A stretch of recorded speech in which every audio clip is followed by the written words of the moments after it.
I think we'll be okay. Now we'll be okay. Okay. 5, 4, 3, 2, 1. go! Hello! Welcome to Fire Emblem Warriors, the hottest Switch game of 4th quarter 2017, because nothing else has come out at all that you will be seeing today, definitely not.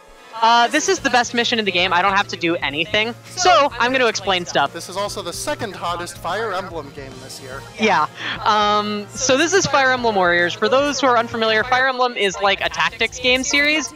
Dynasty Warriors is like what you'll be seeing today. It's just like a hack and slash character action game. Yeah, the load times are really fast. So this is... The thing with Dynasty Warriors is they like to do these crossover games. So this is a Fire Emblem skin on a Dynasty Warriors game. This is New Game Plus co-op, so we are vastly overpowered, over-leveled, and over-equipped for everything you're going to see today. And as such, everything dies in like one hit. So this is actually our first run on the digital version of the game.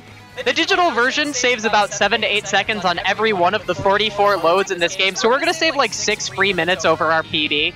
Whee! There's a lot of downtime in these like early stages, unfortunately. But yeah, that's your little introduction to Fire Emblem Warriors. So what's really cool about this as a co-op game is that we get to kind of divide and conquer on some tasks. You're not going to see a ton of that in these first like 2 chapters. But, starting in chapter, starting with chapter 2, actually, we're going to be doing some different things at the same time, which is what makes this run really cool. Especially once we get, to chapter 6 or so, there starts to be a lot less downtime. God, these loads are so fast. I know. This is ridiculous. Alright, so I actually have to do things this mission. This is chapter 1. We have to go to a place and kill some monsters. And then go to another place and kill some monsters. Gatekeeper. This is Gatekeeper Murder Simulator, the best video game ever released. Even though we routed out most gatekeepers. Yeah. So our party right now is Liana, who's like the Fire Emblem Warriors OC Please Do Not Steal of this game, because every crossover Warriors game, they introduce some original characters. I almost went the wrong way again. Second, on the bottom screen that I'm playing as is Corrin, Fire Emblem character, the true Corrin, the Fem Corrin. Wow, that monster was so formidable. And then you can't see them yet because they only let us use 2 for these first couple missions. We also have Hinoka and Camilla in our party. Hinoka and Camilla are flying units. Camilla rides a dragon, and Hinoka rides a Pegasus, which is pretty hardcore. The nice thing about the flying units is that they move faster and can cross certain gaps, so that walking units... I'm tired. That walking units have to activate a thing that takes a cutscene and is really slow in order to pass over. So, speaking of activating things, you'll notice right now that we're just running at this door. One of the bigger issues with Dynasty Warriors games as speedruns is the way they handle event progression. Basically, there's a dialogue and event queue. And so, unfortunately, you could get kind of stuck. A lot of the choices we make are in order to stack the cutscenes in the best order possible to let us do the most. Yeah, so cutscene stacking, as Kaylee just said, is really important in this game. There's kind of like a ripple effect a lot of the time. If you finish something 2 seconds faster, it could save 20 seconds because it gets placed with higher priority in the dialogue queue. Alright, that's the end of the mission. We've escaped the city, let's go back inside. Yeah. So I guess other things to note, the combat. So it's just kind of a hack and slash game largely. There's archers and there's mages, but they're weaker, so we don't use them. For the first part of the game, we're basically only going to be using the light attack button. When we start incorporating the heavy attack button, you'll start to see some combos. The problem with combos, especially in early game, is that they often lock you into long attack animations. Though there is some tech that we have that allows us to switch out of those animations that you will see later. So, now we're moving on to Chapter 2. In true Dynasty Warriors fashion, the plot of this mission is that the good guy, Frederick, who's like one of the protagonist characters from another game... He's a side character. He's a side character, but he's like on the good people's side. I've never played a Fire Emblem game besides this, no. In true Fire Emblem, or in true Dynasty Warriors fashion, Frederick is testing us to decide if we are trustworthy, because how else are you going to come up with plots to allow the good guys to fight the good guys? There's 3 types of Dynasty Warriors story missions. This is I type 1. totally ran past the health bar enemy. We'll get to type 2 in a second. Yeah, there's 3 types of Dynasty Warriors missions. You'll see all of them throughout this game. Well, there's also bad guy. So I mean, 4. yeah. So this is type 1. Friendly guy is testing us. Yeah. So once we move into this next room after the dialogue queue advances, from here we're actually going to be splitting up a little bit, which is one of the really cool parts of this as a co-op run. Now, as I said, for a lot of the game, we're going to be doing completely different things at the same time. These enemies are annoying. And so that's going to allow us to take down missions a lot faster. And like I said, there's a ripple effect. The faster we complete smaller actions, the higher order they get placed in the dialogue queue. There's also a note that sometimes you purposely do things in a specific order for the sole purpose of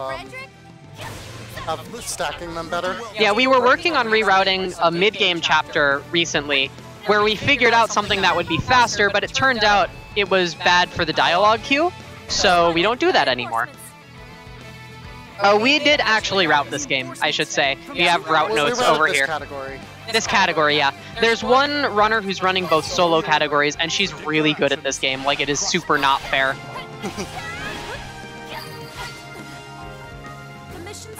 Anyway, I just did. You can actually switch between your party member characters.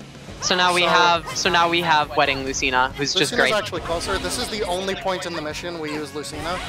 This is the only point in the entire game. Yeah, this is the only point in the game we use Lucina. Lucina's gonna get switched out, but it doesn't matter here. Alright, here comes a cutscene, and then I have to do some voice acting. Oh boy, it's Owain, who joined the Italisian forces. I am Owain, the Dark Swordsman. Why I'm here to help is for me to know.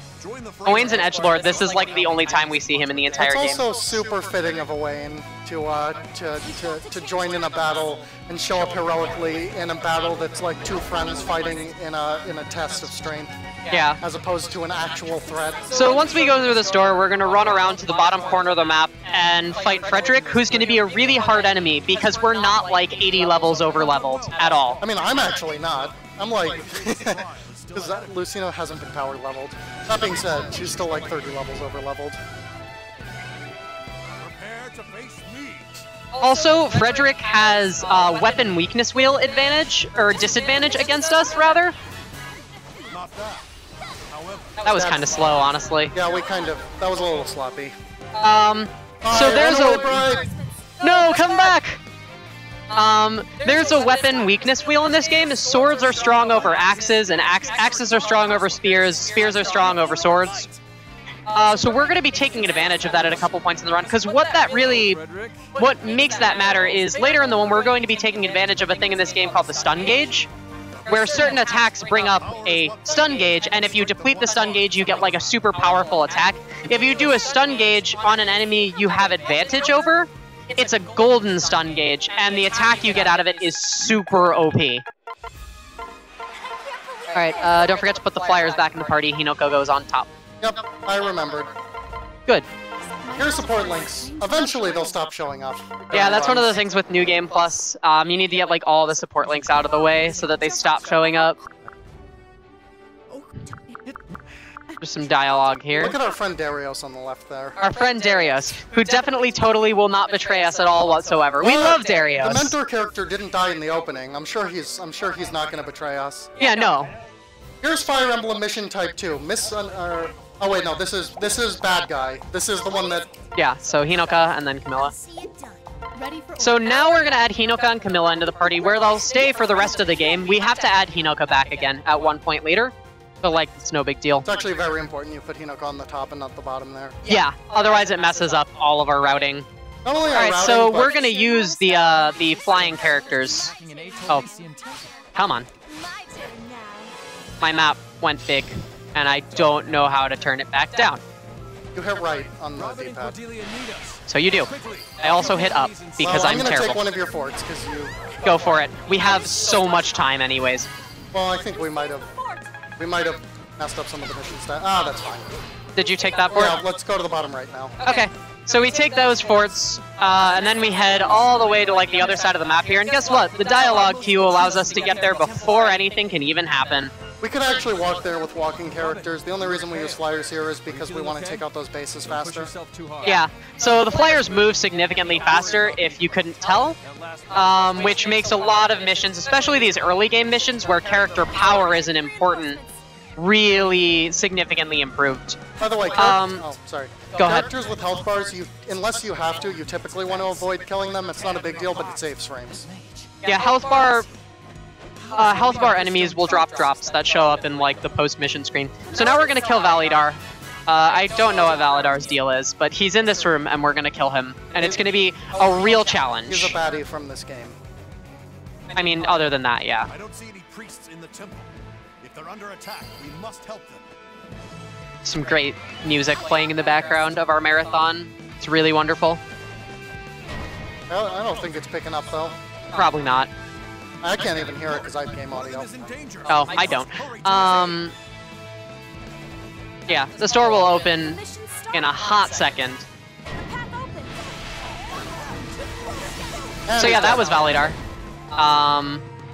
So yeah, That's one of the fun things about New Game Plus. We just pummel through enemies because, like, as much as the combat can be a challenge when you're equally leveled, I feel like it's honestly less fun to watch. To some degree. I would agree. It's definitely more fun to Like, watch. I think the interesting thing about this game is the movement and the division of labor. Labor, ew. Capitalism, ew. Okay, next mission, we're gonna split up again. So now we get to wait for all the cutscenes to catch up. Yeah.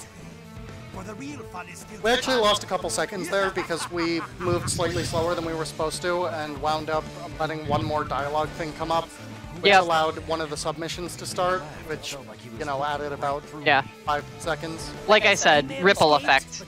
Very small things can have very large consequences. There's that priest character that we'll never ever see again. I think that's just a generic priest.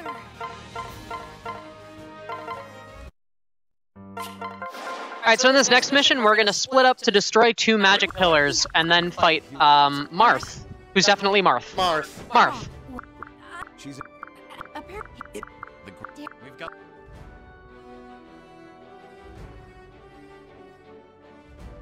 This music is great. So I'm gonna take Hinoka and go across the south of the desert while she takes Corrin? I take Liana. You take Liana and goes through the north, and we're gonna meet up before the dialogue queue makes us need to go anywhere. So not all forts need to be captured to be passed through, as you just saw on my screen. I do have to take this next one, though. the sandstorm is keeping to a specific location. One thing I guess I should talk about while we're talking about like taking forts and stuff.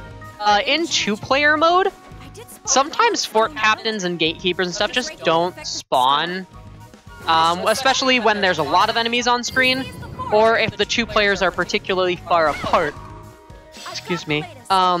Which can be kind of sucky, and you just end up having to sit there for a couple seconds waiting for them to spawn, but they'll spawn eventually. We'll probably see that happen once or twice in later game. The nice thing is when you're playing in docked mode, you get an option in the menu between quality mode and performance mode. Performance mode helps a lot. In quality mode, the game's frame rate dips so low when there's a lot going on screen. Also, it despawns enemies more frequently. Yeah. So yeah, I destroyed the other magic pillar. One interesting thing about this game is that in 2-player mode, it still splits up the screen for those like event cutscenes, which I find kind of strange. Hi there. Hey, that is weird. I've never thought about that before, but you're absolutely right. Yeah, like those event screens that it shows the same exact thing just in 2 half screens, which is strange. I apologize for the yawns. Please go through doors. We both need some sleep. Yeah. So now we get to fight Marth. Now here's a fun little challenge that doesn't actually matter. There's a cutscene that plays when we encounter Marth. If we act fast, we can kill Marth before the cutscene starts. Yeah. Marth. We're not. Yeah, no, we're not gonna get it. No. Just doesn't barely. actually matter It 'cause we was still have- easier in our earlier route when I actually had Corrin here. Combat with flight units isn't the best, I mean, but it's worth it for the movement speed. I mean, they're intentionally weaker. Yeah, it's a fair balance. All right, so menu Liana to home base on the next mission. Yep. Liana needs to. Here's where you can actually order units around through the menu to position them better. A la, you know, Fire Emblem, like In tactical game. co-op, you don't actually do it as much as you would in solo. Because Yeah, you in don't solo, have to. both New Game and New Game Plus, you order units around a lot. Especially in New Game Plus, actually. Because you don't care about power differences in Plus really Yeah. as much. In co-op, we can usually handle just about everything as the two of us. The couple of times that we do menu, it's pretty much just to give us a slight head start so that the character we're going to switch to later is running towards the thing that they need to do while we're handling other stuff.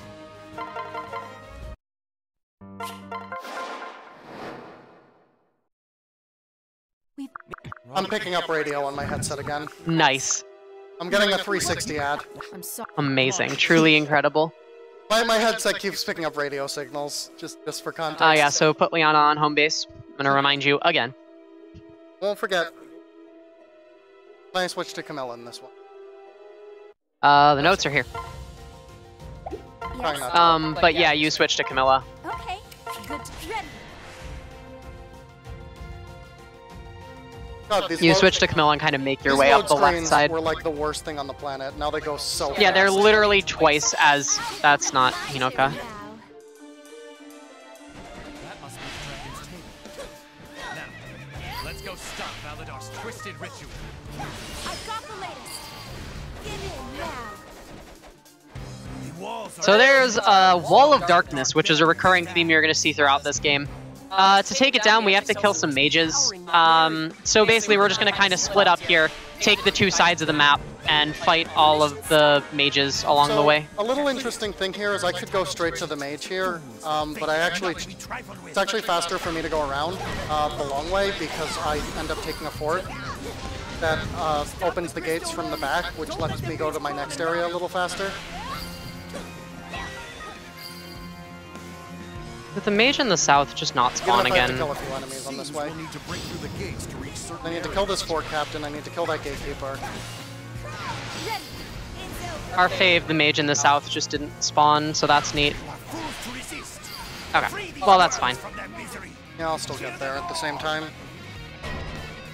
Yep. So then we're going to head up to the top right of the map here in an area called the Dragon's Table, which is a really edgy name. And then we're going to fight... we're fighting Valadar again, right? Or is this someone else? I don't remember. This is Valadar. So with these two flying characters, we're going to pummel Valadar. And then Hex over here is going to switch back to Liana, who we menued to home base at the beginning of the mission to take on a character who is there. We're gonna see Dynasty Warriors, Dynasty Warriors crossover game, but mission reason number 3. Mission reason number 3, brainwashing. Hot enemy reinforcements. Why, Robin, you are supposed to be a good guy. We should have been more cautious. That Robin spawns next to immediately, regardless of dialogue stacking, which is good. Could he be possessed? Yeah, because a lot of times we just end up waiting for some stuff. But if I love we- one of these messages coming up here, where it's supposed to be like a formal dialogue queue event. A successful mission. It should show up in a second. Now I must retreat. After Valadar retreats. This has fated. So now we're just waiting, unfortunately. This happens. Italizian forces snapped Robin out of it. I love that, because it's like, Successful mission. I feel like they wanted it to sound like formal, like a battle report, but it's just snapped Robin out of it. So at Fire Emblem Warriors team at Nintendo, we better get a post-mission This was made by dialogue Koei skip. Tecmo. Koei Tecmo. We better get a post-mission dialogue skip in update 1.3. That's not gonna happen. Sad It didn't face. happen in Hyrule Warriors. Robin is back to normal and we beat the enemy general. Looks like a victory. Alright, so next up is the Sky Knights mission. Seal this altar so it can never Marth. be used for this Hi, ceremony Marth. again. Marth. Who's definitely Marth, and not someone that's not Marth. Sure you want to skip? Better. Yes, Father.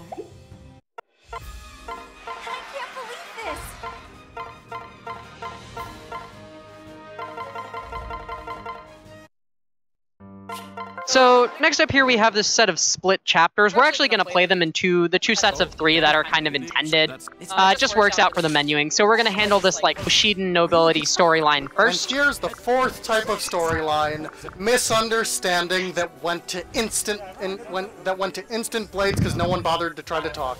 Yep. So what happened here is we're talking to Sakura. And Hinoka is like, wait a minute, they kidnapped Sakura, so Hinoka sends her Sky Knights after us. So we get some Hinoka on Hinoka action here, which is going to be super great. Okay, that was very sloppy. Yeah, a little bit. I think you're supposed to press down on the D-pad that mission. I shouldn't. There was one mission where you're supposed to do that. Not this one. So here are Dragon Veins. You almost never want to activate them because they play cutscenes. Yeah, those Dragon Veins create paths that walking characters can go across. Like that path that I went across flying, you have to activate the Dragon Veins to do that. So the Sky Knights, for me, come down from this like ridge, so I just kind of wait here. Where'd the other Sky Knight go? Oh, there it is. Let's take down a fort. The mission started. So once we've taken care of those Sky Knights, we both meet up at this gate over here. And we get to do our favorite pastime. Yeah, running into walls. I've got the latest. Camilla has a freaking dragon. That's so hardcore. Like, look at that. Camilla's the only Wyvern Rider character in this game, which gives her a lot of unique advantages, making her the only axe-wielding flyer. Meaning that no matter how you stack, because you get a bit of freedom in how you stack your parties in this game. That gate in the back can open too. We don't have to take this fort. Yep. Yeah. You get a lot of freedom with the party design, and it winds up being minor. But Camilla is a 100% absolute must for your party. Yeah.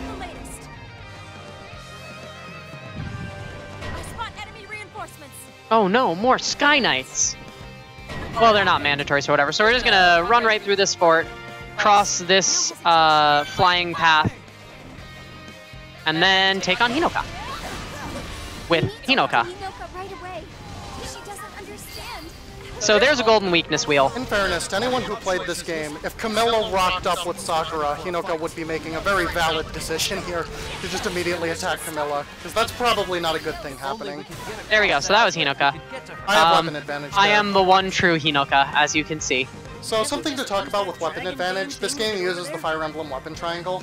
I already talked about the weapon triangle. Never mind. I talked about the weapon triangle and gold weakness wheels. Alright, so next mission, menu the walking characters around.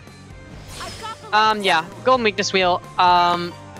One other tactic that we're going to start seeing later relating to the relating to the weakness wheel, you can pair characters. You can have 2 characters paired, and what that will do is you can basically switch between them at any time. The other thing that allows you to do is when you're fighting, you fill up a gauge that allows you to do kind of a little combo attack where the character you're paired with shows up and smashes into the enemy, and it forces a weakness wheel to appear, which is really super great because the weakness wheel attacks are the highest kind of damage per second that this game has to offer. So this is Hoshiden Prince. Our boy Xander, I think. This is this is Takumi. Yeah, this is Takumi. Never mind. Xander is both the High Prince, or is both the Crown Prince and Norian. So, yeah, very wrong. I was very wrong. Oh right, the menuing. Yes? Yeah, so we're actually going to use some menuing here. What do you need? Okay, good to be ready. God, I have some audio delay, and the menuing is very disorienting with the audio delay. That's annoying. Sure you want to skip? So we're going to take our flight units here. What we're going to do is we're basically both going to do some stuff with our flight units and then switch to our walking units. That's why we did the menuing, so that the walking units start walking towards their assigned tasks. So I'm fighting archer units, and flying units are weak to archer units. But more thing than that is damage doesn't actually affect me. I am grossly overleveled, but the one thing I have to be aware of for those is that if a flying unit gets hit by an archer, the game slows down to, you know, boost the effect. and like make you feel it Oh more. wait, I go back this way.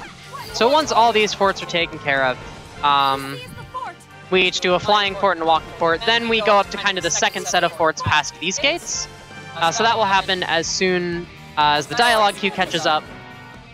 So what's going to happen here is I'm going to take the left upper fort and the middle upper fort. Hex is going to take the right 2 upper forts, I think, or do you just pass through one of them? I was supposed. No, we need every fort for this mission because it's about finding herbs for Robin. Who's Okay, dying. yeah. So then you take those 2 forts, and then we head up through to the Or castle on Rowan's top. dying. Someone's dying. Someone's dying. Everyone, secure the fort. We have to take every fort. I've got the latest. And Hi. Takumi's fighting us because he's a massive edgelord. Yeah, Takumi is an edgelord. So Hex already mentioned what happens when bow characters go up against flying characters. That is a risk here, so I'm going to have to be rather You're careful. gonna be very careful. Move, move, move. If you're looking for Good job. now you've got one. The mission's starting. I spot Dodged. reinforcements. Enemy forces. I must report this to Captain Oboro at once. So this should be done in a hot second. And that's Takumi. So next up The messenger. is High Prince Ryoma, right? Hi, Prince Ryoma. So we actually rerouted this mission the other day. Twice. Twice. A successful This mission's pretty neat. It used to be really slow, but then we realized we didn't have to wait for a dialogue queue did it. action as we thought we did, because there was another door that opened. We still need to queue in the proper order, though, because as we learned yesterday, you can queue things in the wrong order here, and you end up waiting around for a back door to open for a while. Yeah. So I am actually going to do nothing for the first part of this mission, because if I didn't, I would end up causing some dialogue that we wouldn't want to see. Yeah. This should do. So now it's my time to shine. Yo, level 84. Nice. We're getting there. We need to make it to 99. A nice thing about this game is that you can just power level your characters with money up to the highest level that any one of your characters is. So basically, we manually level Liana and power level everything else around her. So what I'm going to do at the beginning of this mission, I'm going to take the central lower fort and then run up and kill some dragons that are attacking Ryoma. And I'm going to try to help, but get there too slowly. Yeah. And then we're going to switch to flyers and move in through the castle. And yeah, we're going to be kind of working in parallel in this mission. Then we'll meet up at the top central fort. It works out kind of nicely. A lot of the missions in this game really seem like they're designed for co-op, which is really cool. Tough fight. Yeah, especially So I one take down coming that up. fort captain, then this gatekeeper. Die, gatekeepers. Coming! And then there's just a bunch of dragons. Oh no, these giant dragons! They're so strong! Whatever I'm coming, will I'm I gonna do? help. Oh, Okay, I they're was all too dead. late to help.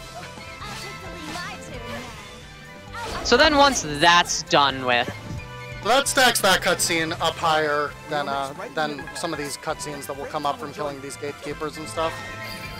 I've got the latest. A successful mission. so now that that's done, that's how we know we did it right. That cutscene comes up after we meet up with Ryoma. Once we've gotten kind of into the castle, we're going to move through these forts at kind of basically ascending vertically. We just have to take all of them. The mission starts. So we're just going to be moving pretty quickly. A successful We So, get you know, these will open little pretty fast. dialogue logged here, kind of at opposite sides of the map, which is, alright, they're open. So yeah, last time we cutscene stacked wrong there and wound up standing. Yeah, at we that tried gate to for 30 do seconds. some other things basically while I was handling the get to Ryoma part. The problem then was the dialogue queue got stacked so that the Ryoma trigger never happened, or like happened super late. And so we just ended up losing a bunch of time. That's like the one time in this game where Well, then we've discovered. we've actually had to go slower to finish something. So now we just have to take this discovered fort. so far. We might find more stuff later. Oh, we definitely will. The path open.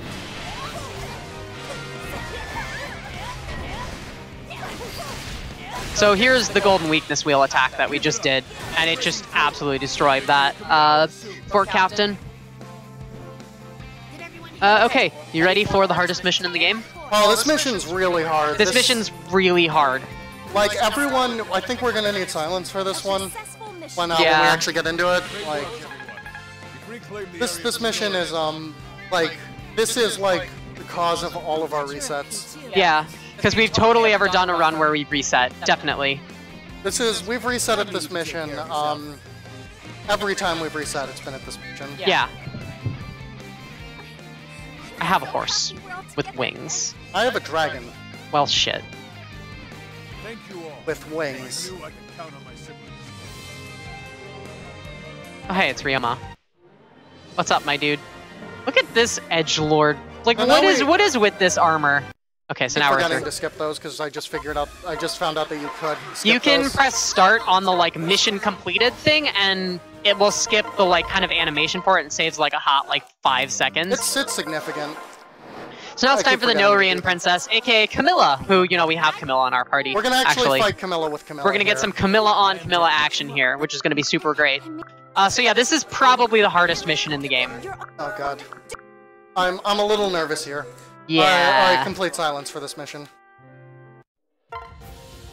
They're not listening to us. Oh well.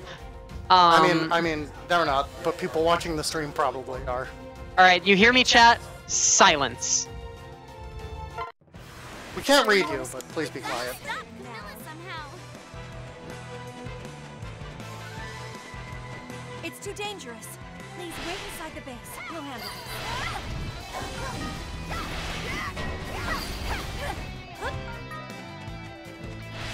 The mission's starting. Enemy soldiers are approaching. We must protect the base. Okay, wow, that was really hard. It's not done yet. Not done yet.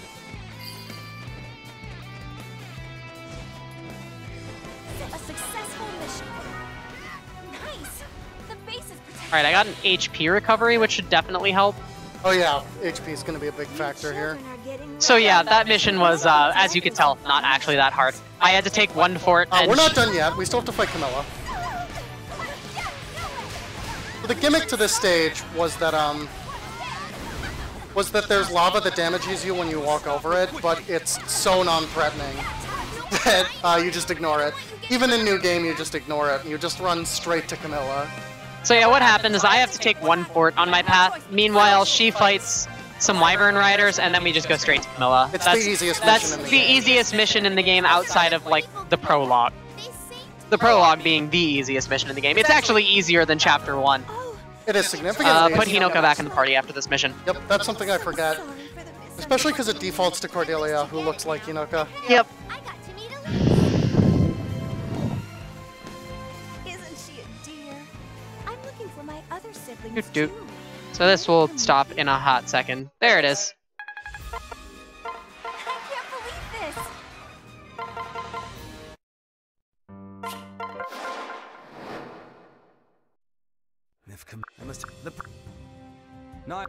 So next up we have Leo and Niles here.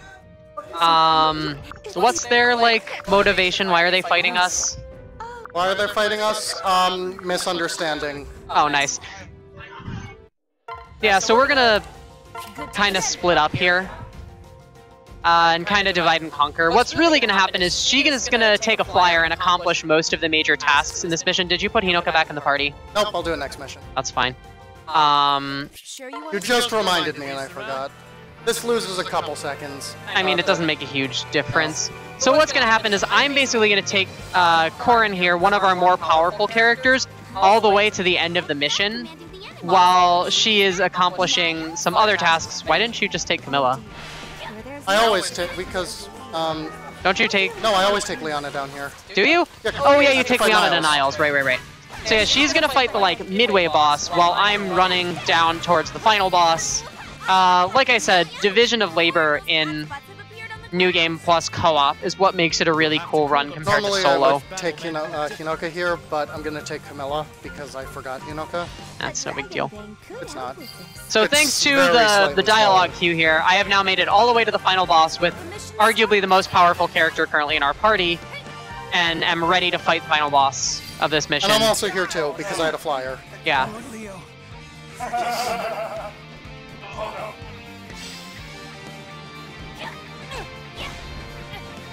a successful mission? Never mind, Leo. You have an apology to make to me and Elise. any day now. Unfortunately, this isn't super exciting sequence here, so the door should open in a second. Man, these grunts are getting very up. There it is. You do not need that fort, Captain. I know. So we can just run through that fort, which is nice. We go down here and fight Leo. So thanks to Hex having a flyer, she gets to get kind of a head start on Leo. I did some sloppiness. Well, once I get here, the health bar just starts moving. If pairing didn't have such a long animation, we would actually take advantage of that to get Corrin here faster, but it does, so. Oh well. So now Leo's dead. Okay, so next up is the fog mission, but I think we have this one memorized after doing it so many times. This group of strangers is walking up with my sisters. Clearly they must have kidnapped them. It's silly. Yeah, here comes just more misunderstandings. Oh, wow, we got an iron axe. That's such a rare drop. We got another Leo's tomato, which is my favorite character drop. We actually need those for some... Oh, wait, no, we need those for... Don't we need those for Lin? We need those for Taku. Oh, right, yeah. For the Archer missions. Yeah. Not related to the run. Okay. So this mission was one of the harder missions to route because there's these two fog sections, and getting the dialogue queue to stack optimally was really difficult. I got to fumble around without being able to see for a while. Yeah, so what they want you to do is clear out the fog and the poison fog, which is two separate things. We're going to do neither of those things because cutscenes. So I'm going to take Camilla, and Hex is going to take Hinoka, and we're going to kind of divide and conquer on the two sides of this map, which is a recurring theme you may or may not have noticed for this co-op speedrun. So this is a mission where we might get some fort captain despawns. One thing I have to be careful about in this mission, in this top fort here, I believe, there is the mage who is casting the poison fog. I have to be very careful to not kill that mage. Because if I kill that mage, then the poison fog will disappear after a dialogue queue cutscene. Okay, I did that without killing the mage. If you kill the mage, it just slows things down, because we're going to get dialogue queue stuck here in a bit. So, I'm going this way. So then I go into the poison fog. Oh no, look how much damage it's doing to me. I have to kill all of these assault troops in the fog, and I can't see them from more than a couple feet away, so it's a bit of a pain. Yeah. Oh hey, my map is doing the despawn thing. There's a caster we must eliminate. Alright, so then we actually initially had Hex doing this fort here, but because she's fighting the assault troops, I'm going to take this fort, despite it being on kind of the right side of the map. And then I'm going to head back to where I started. Don't forget to kill those health bar enemies. That's what I'm doing right now. And then I have to take out these health bar enemies, because if we don't, this base can end up getting taken. We need all the other forts taken to ensure that...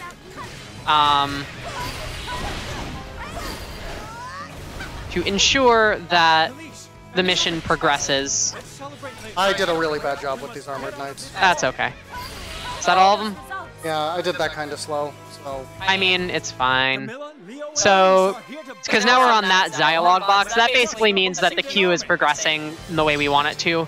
It's just kind of a couple Xander talks and Leo talks, and this Falcon Knight talks. The Falcon Knight is behind this door. We're going to fight this Falcon Knight, and that's going to be the end of the mission. That base in the bottom right, it gets close to being retaken, but it will never actually get retaken. It gets an... oh, well that one is at risk too. Shouldn't matter. As long as this door opens before it gets taken, the bottom left is in peril. It's fine. Corrin's in the bottom left. Okay. So, any second now. God damn it. It's... The dialogue queue is getting a little slow. We should be fine, though. Here we go.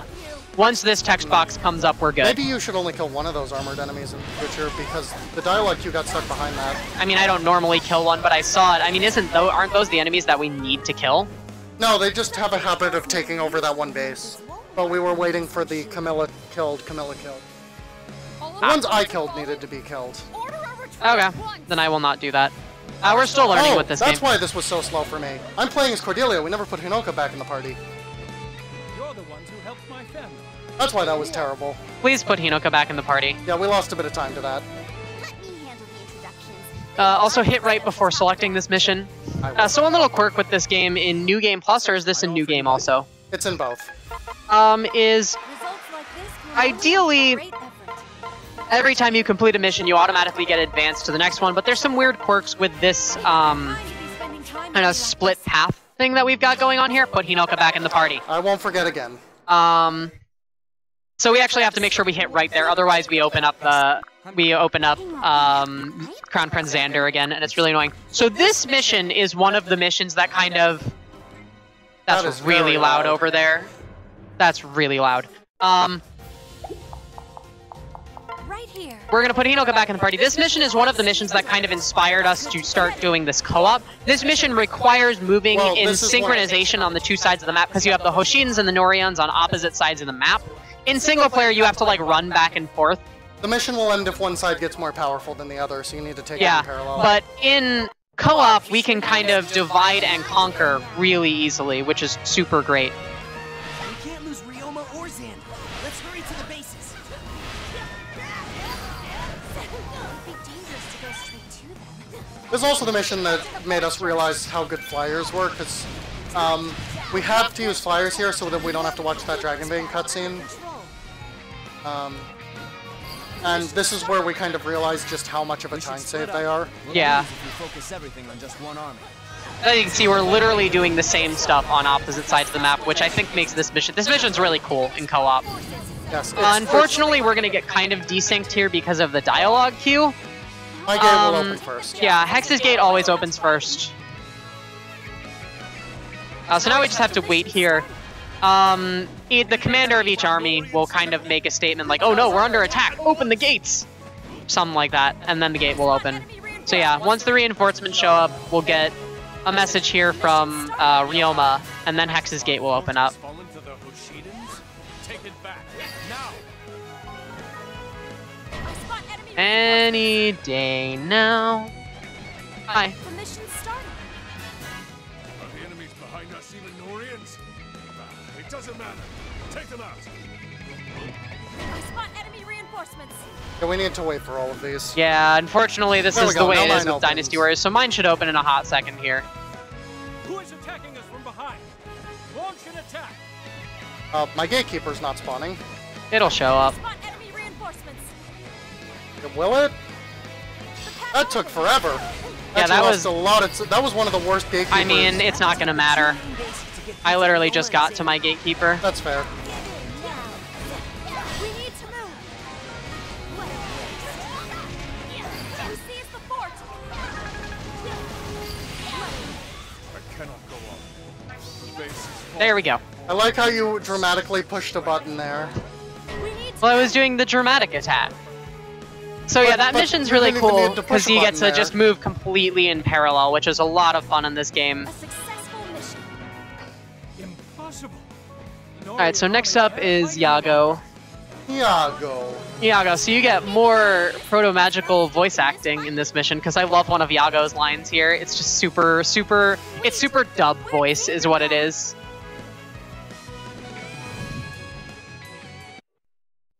Oh look, it's the brainwash mission again. Oh no, not the brainwash mission again.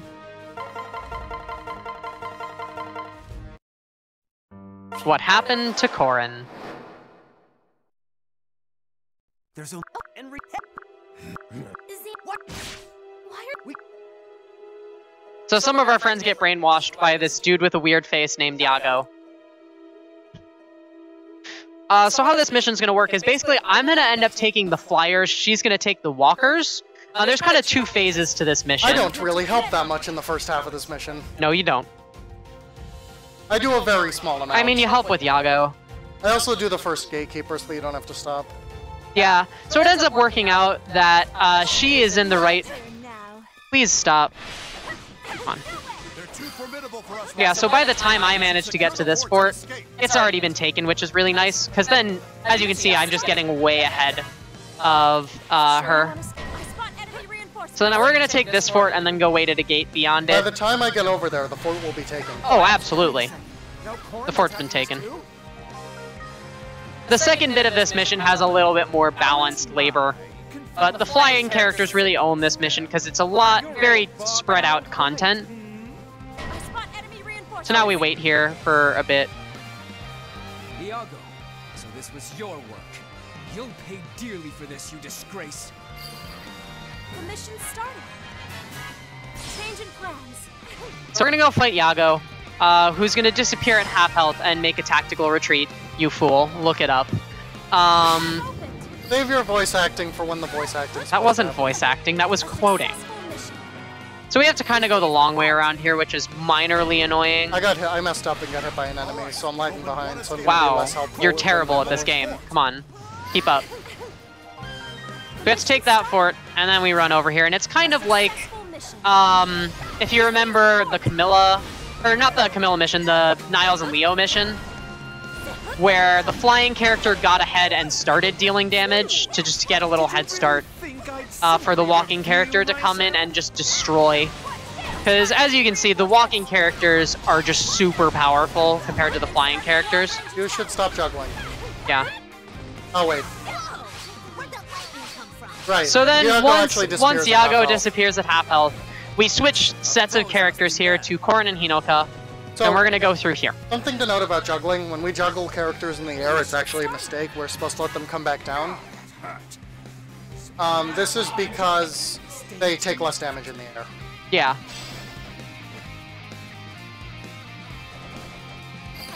Ryoma and co. stopped attacking Italizian forces.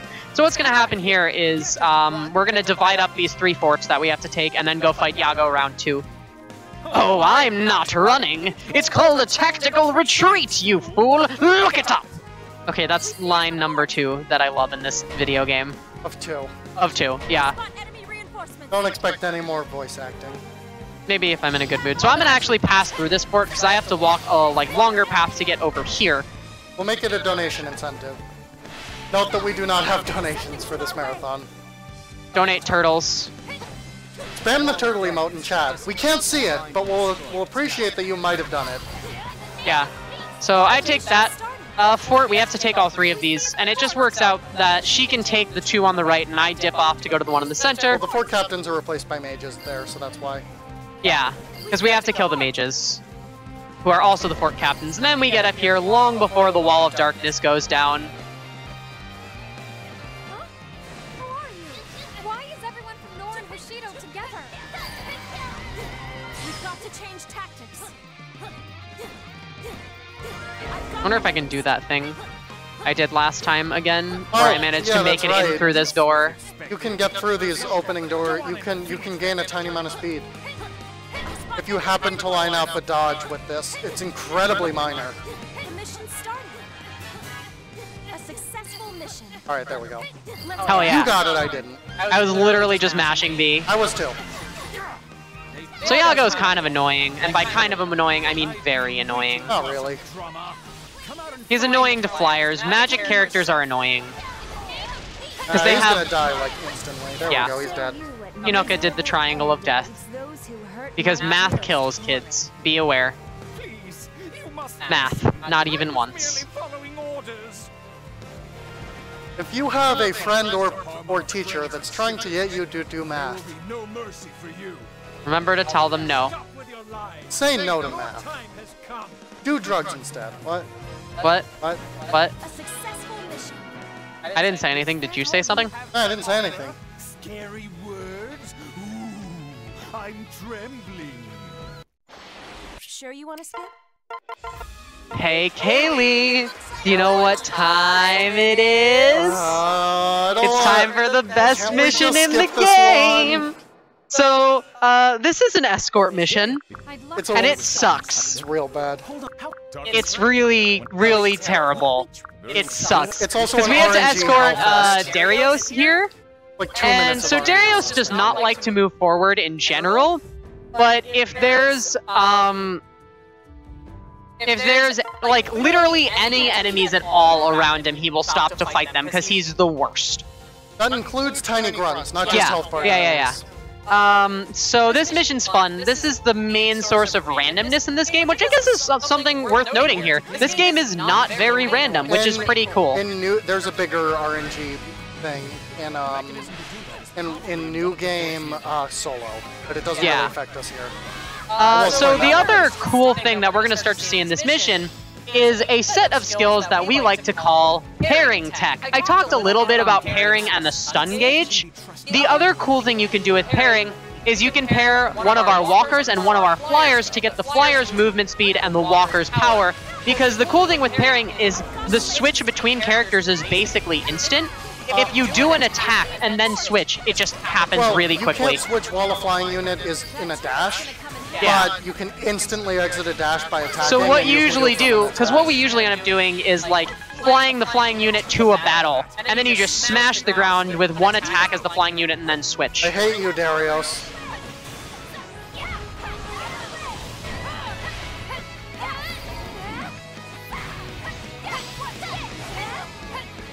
That was a sloppy fight.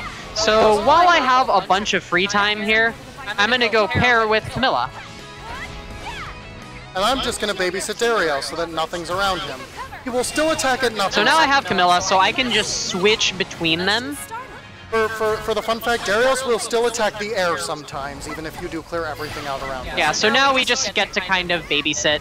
So as you can see, I can just start attacking and then switch characters at will, which is really awesome. Another thing you can do with pairing tech is cancel out certain long attack animations, which is really nice. Because, you know, it just allows you to increase your damage per second by a little bit, which is very good.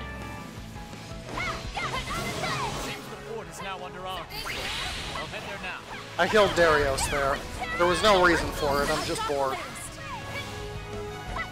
I'm gonna push him. It'll say, when it says Darius has started moving again, you can run off. I'm not going to. I shouldn't have healed. It added a dialogue link. For the future, never do that again. Yeah. Now we know. So now we just wait for Darius to get bored of fighting grunts. He is in a pretty good position. He's quite far north, which is good.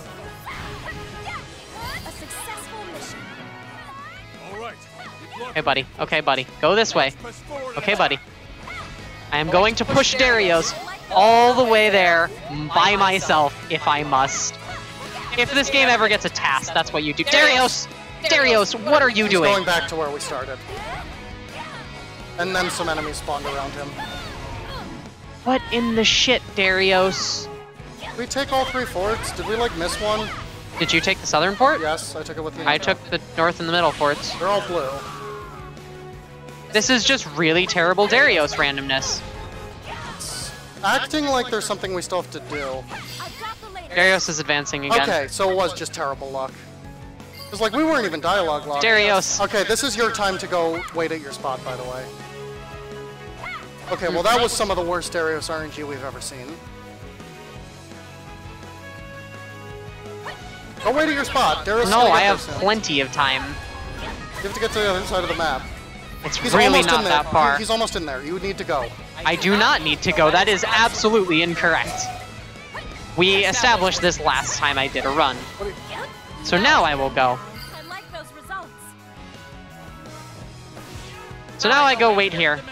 See? Look at that. Right. I guess you did have time. Yep. So now that the drawbridge is opened, I get to go accomplish some non-escort mission tasks. And I get to babysit Darius more. Yep. Pairing tech is super great. So here's the ZR plus Y attack there, that like green Camilla showed up. Made that kill almost instantaneous, which is really great. Alright, the phase 2 Darius RNG is a little better. Nice, yeah, there's 2 phases of Darius here. So I have to go take these forts. And then kill this health bard enemy up here, who is a sage who doesn't have a name yet, but they'll tell us about this sage very soon. This sage is spawning enemies, so if this sage is dead, we get less Darius fodder. So now, all of our tasks for this mission are kind of done. We just need to get Darius through this door, which is significantly harder than you'd think, because Darius is terrible. mission. He actually did. That was actually really good phase 2 RNG. He's already here. I like those results.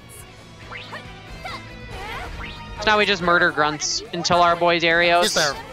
He's here. We're just waiting for cutscenes. Don't kill health bird enemies. The mission's starting. Ready.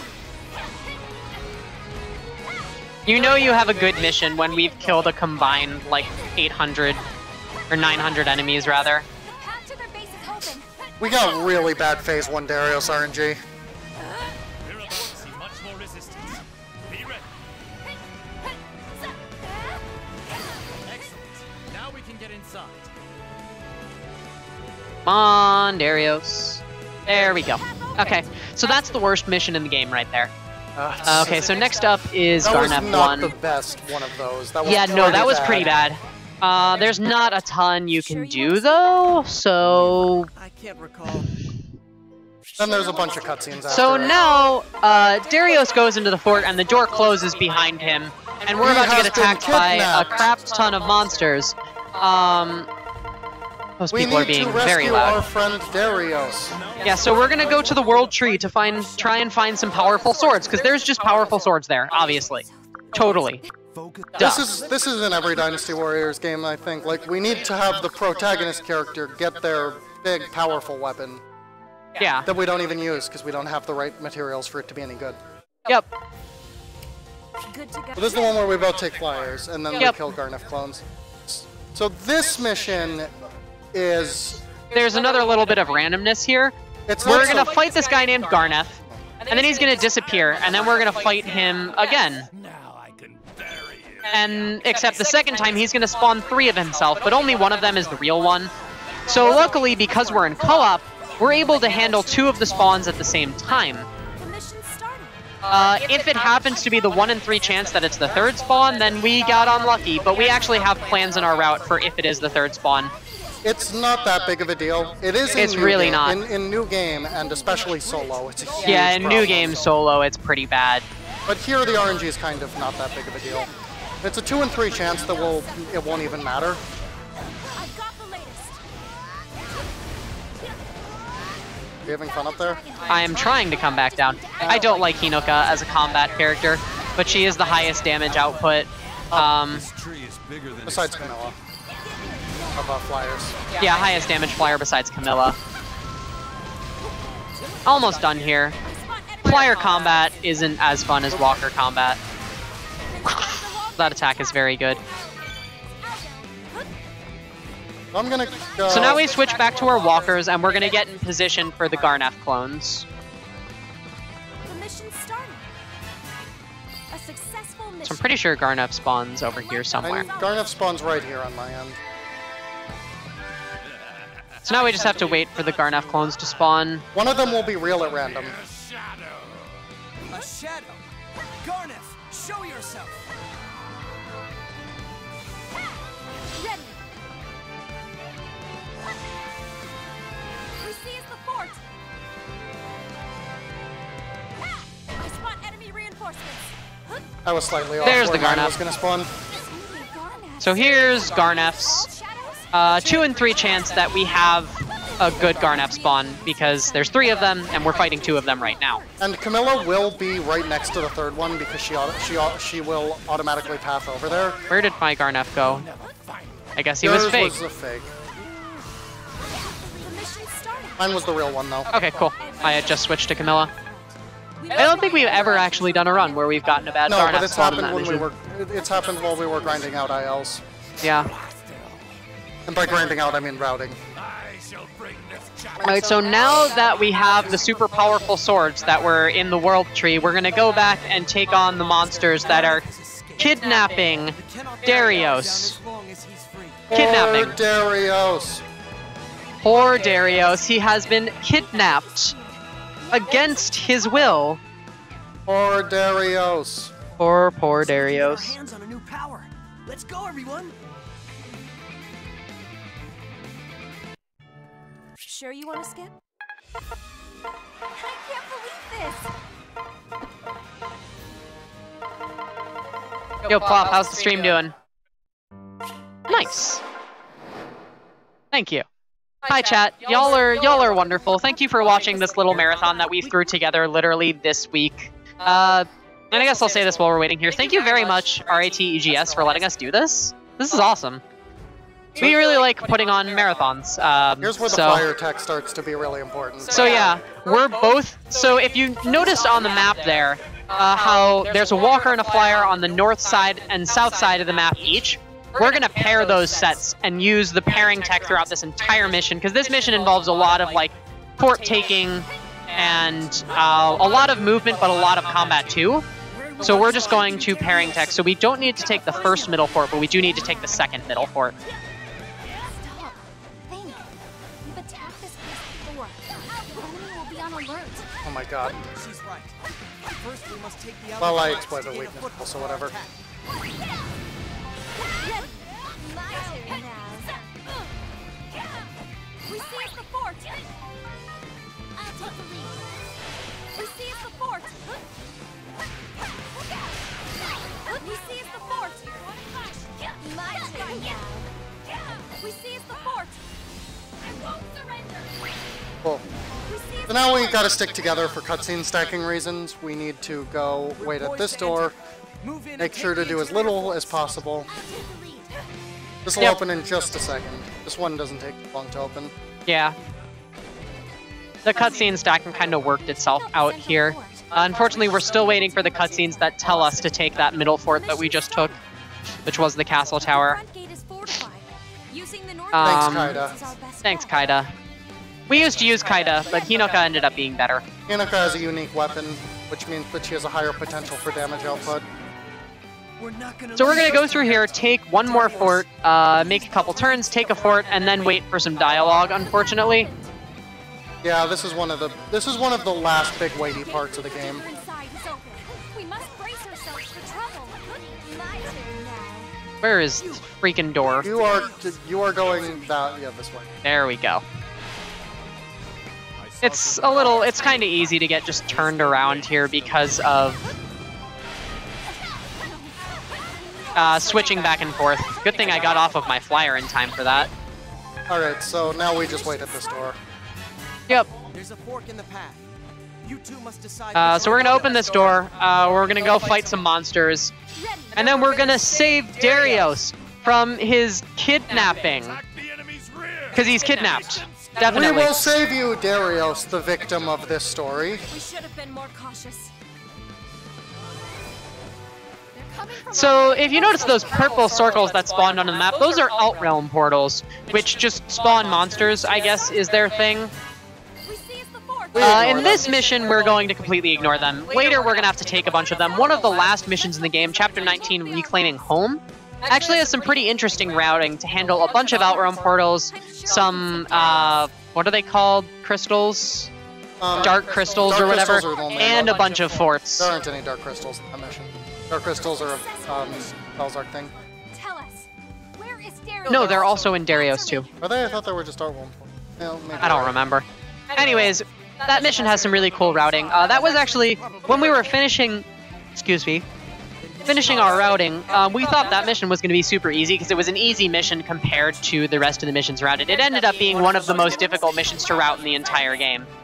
It's easy to do casually, but there's a lot of variables if you're trying to do it quickly.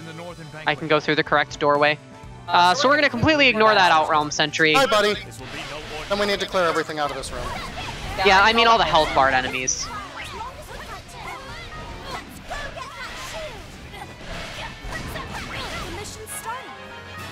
So this is where the stun gauge pairing attack really starts to come in handy. And just as a note, even if you don't empty the stun gauge, it's still useful to bring up because it stuns the monster in place for you. Stun gauge? Or the weak point gauge, rather. Yeah. So that was fairly smooth. Yeah, that was a pretty good mission overall. So now we find out that we have in fact been betrayed by Darius. Nonsense, oh, Darius would never betray us. Oh no, so sad. Quick, let's defeat Darius! For Darius! For Darius! Everyone in the game instantly forgives Darius for this. So I guess the in-game reason for this mission is because we have to break Darius out of his spell or whatever. I think Darius. But honestly, the two of us are playing this mission as revenge for making Darius, Well, we for already having broke to him out of his escort, cell. having to escort him. There's a history mode mission where you fight 5 Dariuses. It's the best. Good to ready. You might want to move your hair out of the way of the microphone. Oh, I got a blip. My headset. Neat. Okay, so in this mission, we're going to pair... We're going to pair our flyers and stick with the pairs the entire time. From pretty much every mission from here on out, we're going to be pairing something. When possible, it's going to be our flyers. At some points, it may actually be NPCs. The green characters who we can't control. So the thing is, they're super weak, sure. However, they're really useful for pairing tech, because they still allow you to do the weakness gauge attack. So even if they're not actually very powerful themselves, they allow us to use weakness gauges, which absolutely speed things up a lot. So this is another kind of moving in parallel mission here. It's also super easy to get turned around in this one. Yeah. But we've grounded out a lot, so that doesn't happen to us anymore. Yeah, alright, I'm almost at my sage. So then we have to kind of make it to these opposite sides of the map to fight these sages who are casting a wall of darkness. Sound familiar? That's because Fire Emblem Warriors ran out of ideas by Chapter 10. I mean, this is pretty standard Dynasty Warriors stuff. Yeah. Okay, my sage is dead. Mine's dead too. Okay, so now we wait at this wall of darkness. Actually, it's not worth changing because we're fighting out for Captain the moment we get in here. I've got the latest. Defeat Sage to dispel wall of darkness. Oh yeah, we should do that. Oh, okay, good job. Nice, great job. Oh, Great job, you defeated a sage. thank you. I worked hard to defeat that sage. You don't actually end up... The good thing about the later game is you end up waiting around a lot less. Hi, that's the wrong way. Very easy to get turned around, So coming in and out of pairing this tech. fight up here is actually pretty hard because there's these... there's...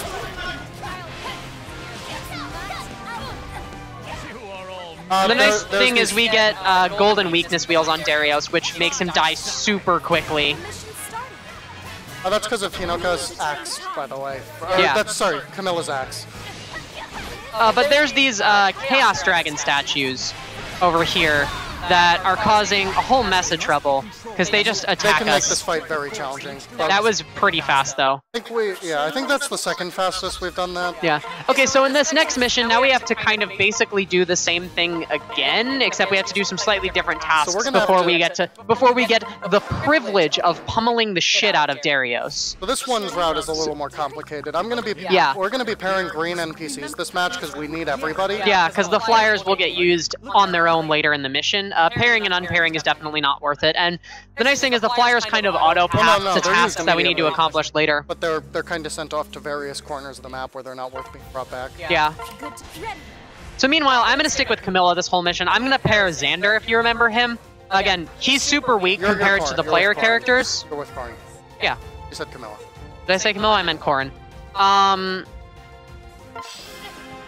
So I'm going to grab my boy Xander here. And I'm then gonna pair, go do a I'm bunch of gonna pair tasks. Robin with Liana for later. The mission's starting. The darkness courses through my body. My very blood. So those Outrealm portals are these are Dark Crystals. And these are powering, I don't know. Yeah, so we need to take down these dark crystals so that they stop powering up Darius, and then basically. the second set will spawn later. Darius will always heal once regardless. Yeah, he heals using the power of the crystals, but like even if you... Okay, Corrin, that's enough. Thank you. I got stuck in a long attack animation there, which is annoying, so we have to kill these sages.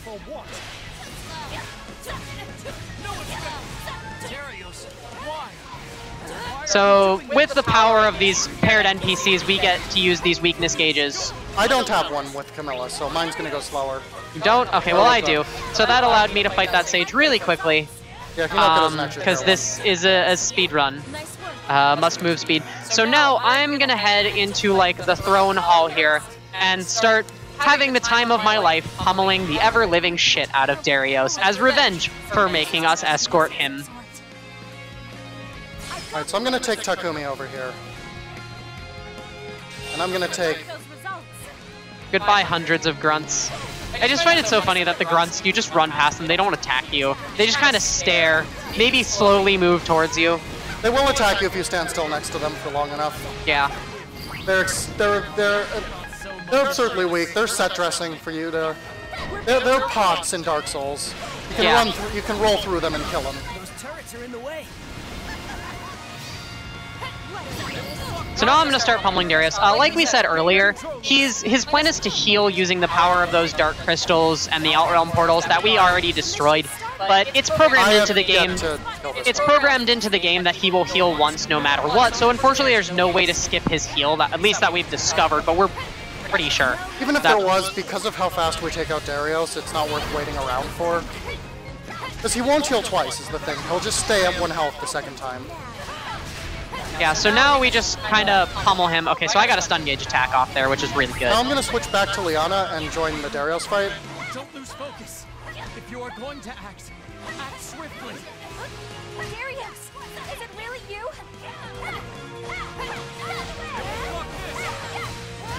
Okay, portal is opening. Let's go.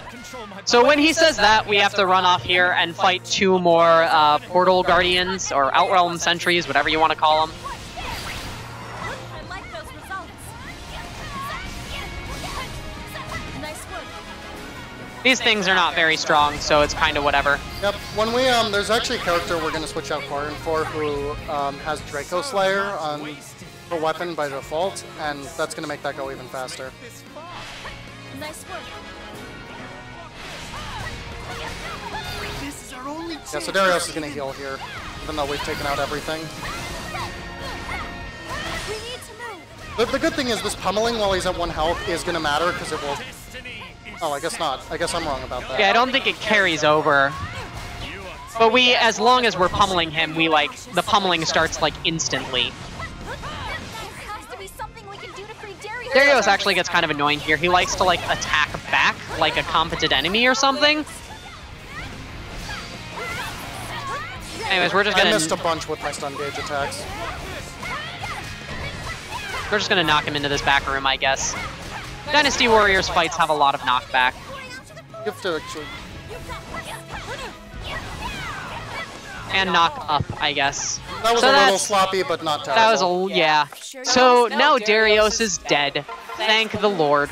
So next up, Chapter 19, the chapter that I talked about called Reclaiming Home, where we're going to do a lot of character switching and multitasking. We're like almost done. Like we're getting towards the... This is like the end game set of missions here.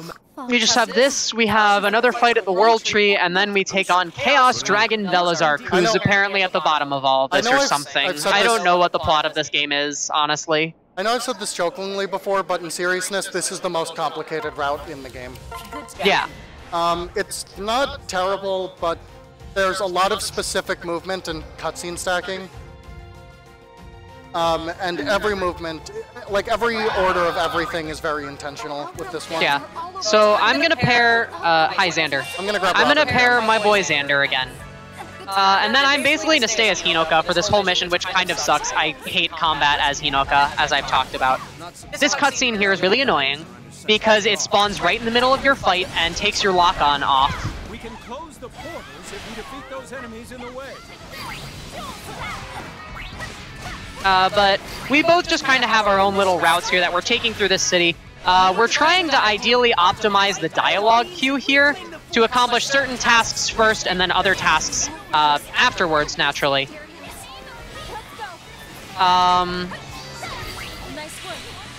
Hex is actually going to be switching characters a lot. Towards the beginning, yeah. Where I'm basically just going to be Hinoka this entire time, just because of how it all works out. Ideally, Xander or Takumi will be on this route here. I have Xander. Okay, someone should be. Ideally, some NPC will be around here, because there's Rowan, so okay, I'll pick up Rowan. Because this is where pairing tech starts to matter a lot. Yeah, with these late game enemies, even when we're like level 80, they take like a non-zero amount of time to kill, which sucks. So I did the kind of optimal thing here, and I knocked this Outrealm sentry back towards this fort to save on movement frames.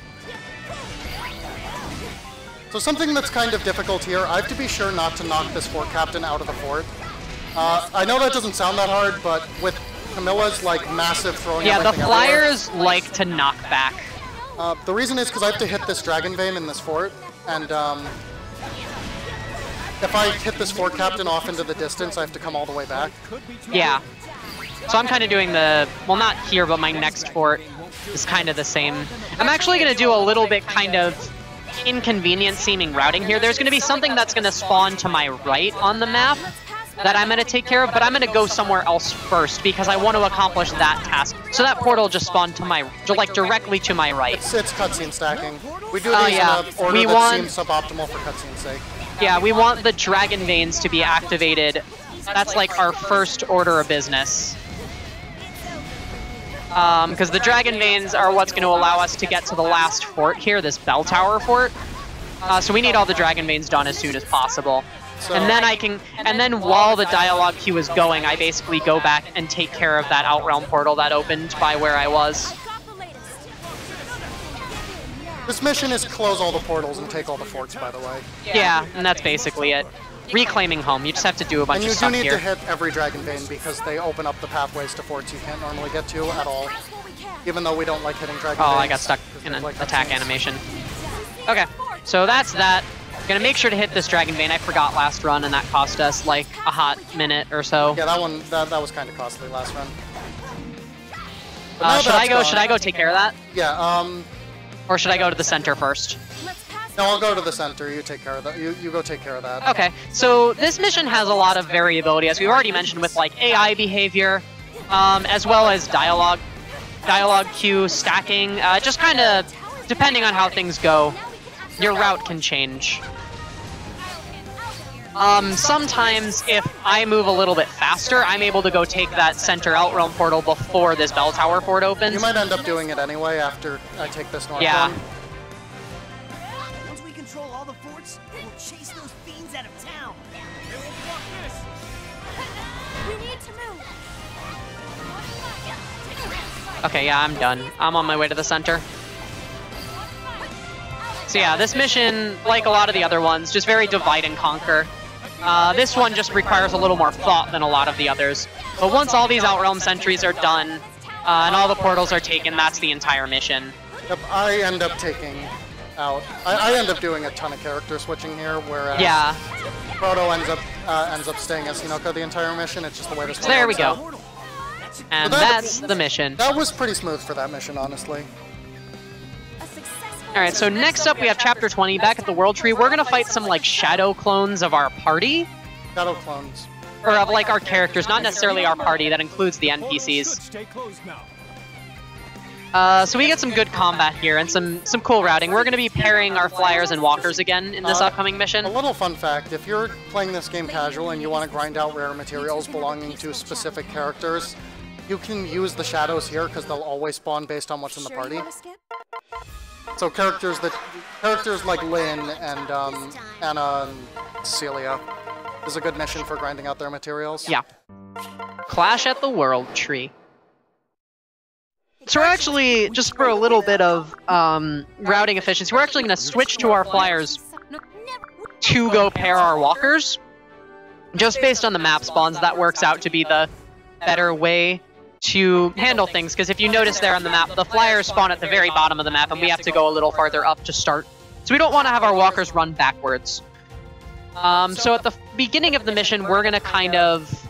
Oh, no, wait, we split up the entire time. We only meet up at the end. Never mind. I've got the latest. It's my turn now. So we're going to switch and then kind of head back out here, find our characters, and pair them. And then I need to hit this Dragon Vein as fast as possible, because Yep. Ready yourselves for battle. I've got the latest. There it is. yeah, this... So then I need just to end get up that, waiting I need to get that on the dialogue by stack this as wall of soon as branches. possible. We can't get by. Because the faster she handles that Dragon Vein, the Yep, faster got I it. can get through here. I got it. That was a little sloppy, but it wasn't terrible. Fine. So we're going to have to, in addition to some Shadow Clones, we're going to take out some mages that are casting a Wall of Darkness, blah, blah, blah, blah, Dynasty Warriors. Same stuff as always. Okay, so this should go in a second here. Yeah, there it is. So now I can start moving here. A successful mission. Let's pass what we can.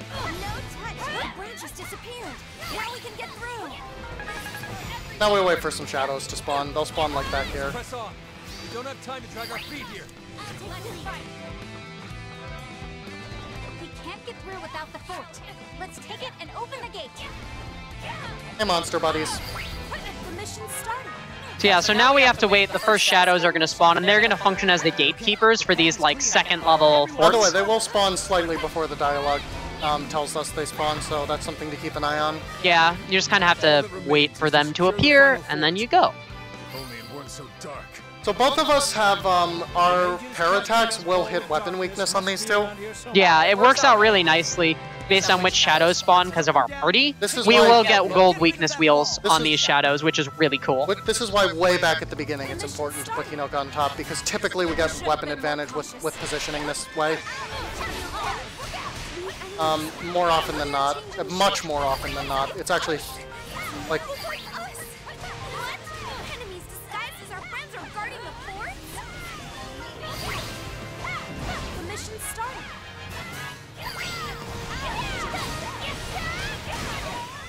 Yeah, so there I go to a golden weakness wheel. Then once you walk into that circle, you get the golden weakness attack, and that took like practically a third of the shadow's health I did all mine at very once. sloppily. It kept hitting into enemy guard. Started a long-range attack. There we go. Come on, and there we go.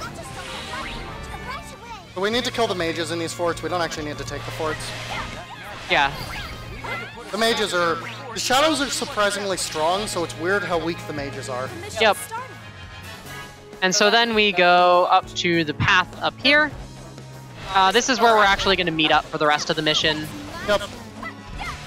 And we're going to take on this shadow, and we're not going to forget to kill this mage. Which is something we have done in runs a number of times. Yes, we have. Let them land. The path opened. Though they resemble us closely, their strength pales in comparison to ours. The path opened. So long as we follow our hearts, we will not be fooled by Oh wait, those that's the fort imposters. captain, not the mage.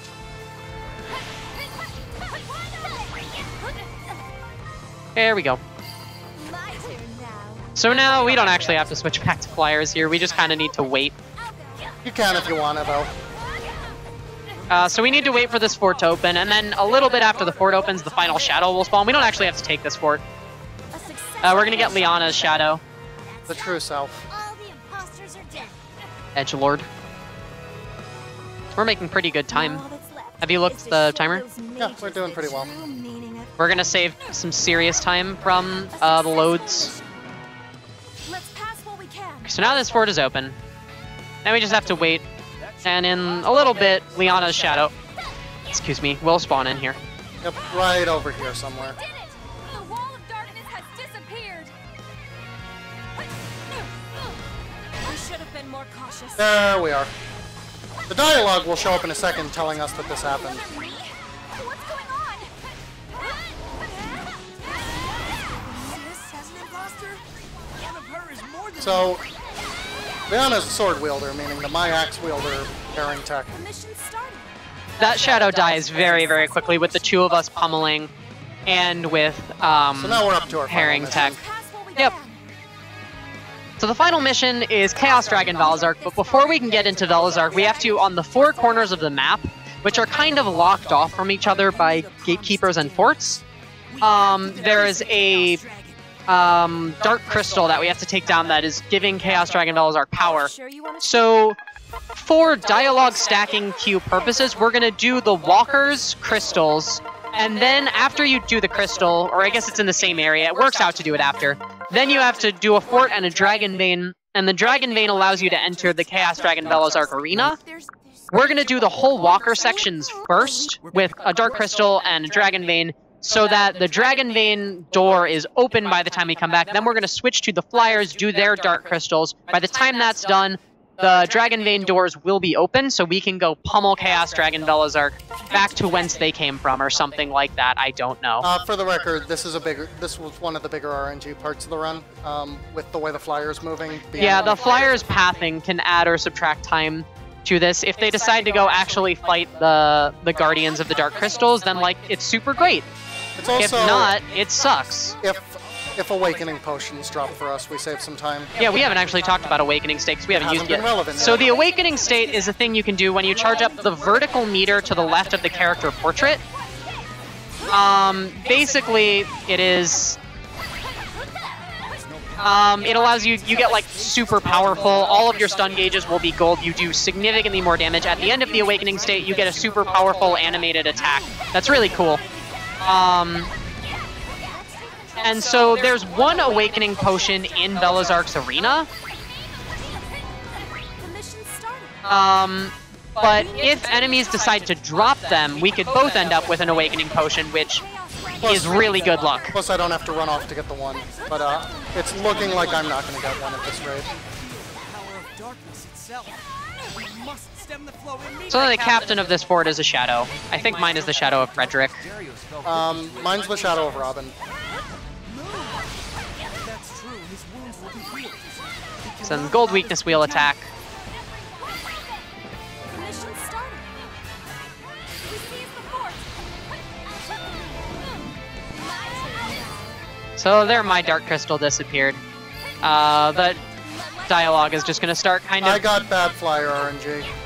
I haven't even moved on to my flyer yet, but it looks like Hinoka's going in the We right got direction. good flyer RNG. A successful mission. Now if I can actually kill this shadow, that took me way too long. Did you activate your Dragon Vein? Yep.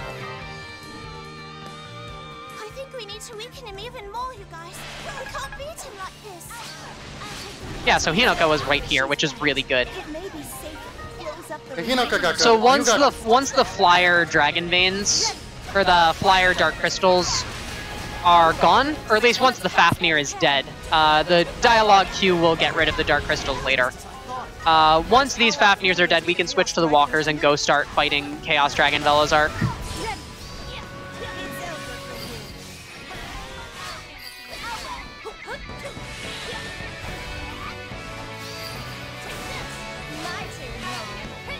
Well, those Dragon Veins can take a... Oh, they're all... no, 3 of them are still on the map, so we're probably gonna... We don't want to use anything strong on Veldar while we're waiting. Velazark? Velazark. Yeah, so we have to wait for the dialogue queue to recognize that all the Dark Crystals are gone before we start actually using our We can powerful still attacks. build the gauge. Sure you want to Get this out of the way. Yeah, so with Velazark, what we're By the basically way, going to do... time's coming up soon, so be aware of that.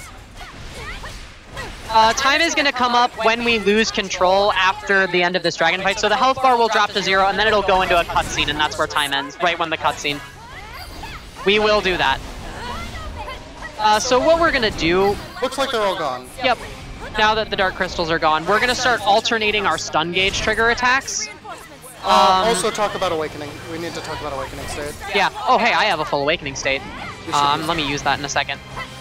So now I'm entering into the Awakening State. As I said earlier, it like doubles your power level, makes all weakness wheels you trigger turn gold, and at the end of it, you get a super powerful animated attack. Which is slow. Which is the part of which is why we don't use it during the regular run, or before this part. So here comes my animated attack. It's a little slow, but it does deal quite a bit of damage. It's not worth using anywhere but here because of it. Yeah. Here's mine.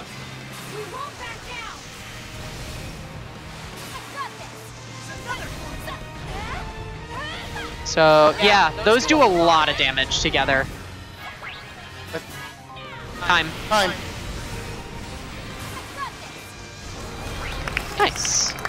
Nice. I was hoping for a little better than that, but it's Marathon. What can you do? We had a lot of sloppiness. We had some sloppiness and really, really bad Darius RNG that cost us probably a minute. Oh yeah, we did. Okay, so without much fanfare, that was Fire Emblem Warriors for the Nintendo Switch. Now we move into the second Switch game in our Nintendo Switch block, because what other speedrunning marathon has a Switch block? Hello, Speedruns Rochester is where it's at, with our buddy SWC19 playing the one and only Super Mario Odyssey. So, thank you for watching, and please stay for more. Bye! And work together. I'm so glad that we could do it. The time has come for us to return to our worlds. You no longer need the help of a ragtag band of heroes, do you now? Now that your struggle is over, so too must ours be put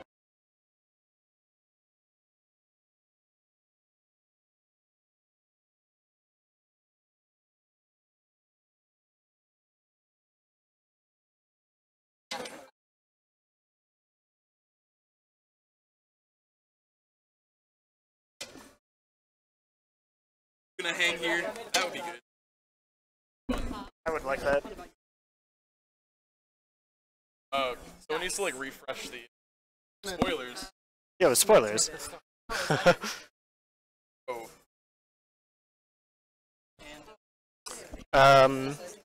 Yeah, someone needs to refresh the capture for OBS. That should probably be you. I guess I'll do it. Also, probably turn down the Logitech mic because I'm louder than Hex.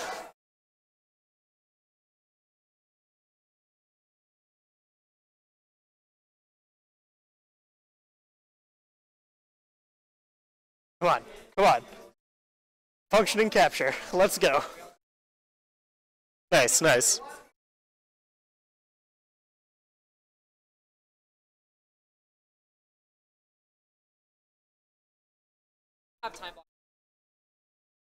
I guess so.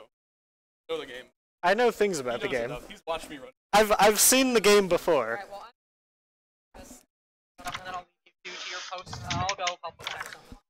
Yeah, if you want to monitor audio levels to make sure that's all good. Yeah, and do splits. So we're gonna get the assist record right? After I actually learn this game, we can do co-op runs together. It'll be hype. Is there no co-op cat? We can make a co-op category. I don't want to write a co-op category. I mean, well, like, yeah, because it's just, for all that I can tell, it's just like, it's like single player but worse. Basically, because you have one person that's Cappy. Yeah, exactly. And you can just do whatever.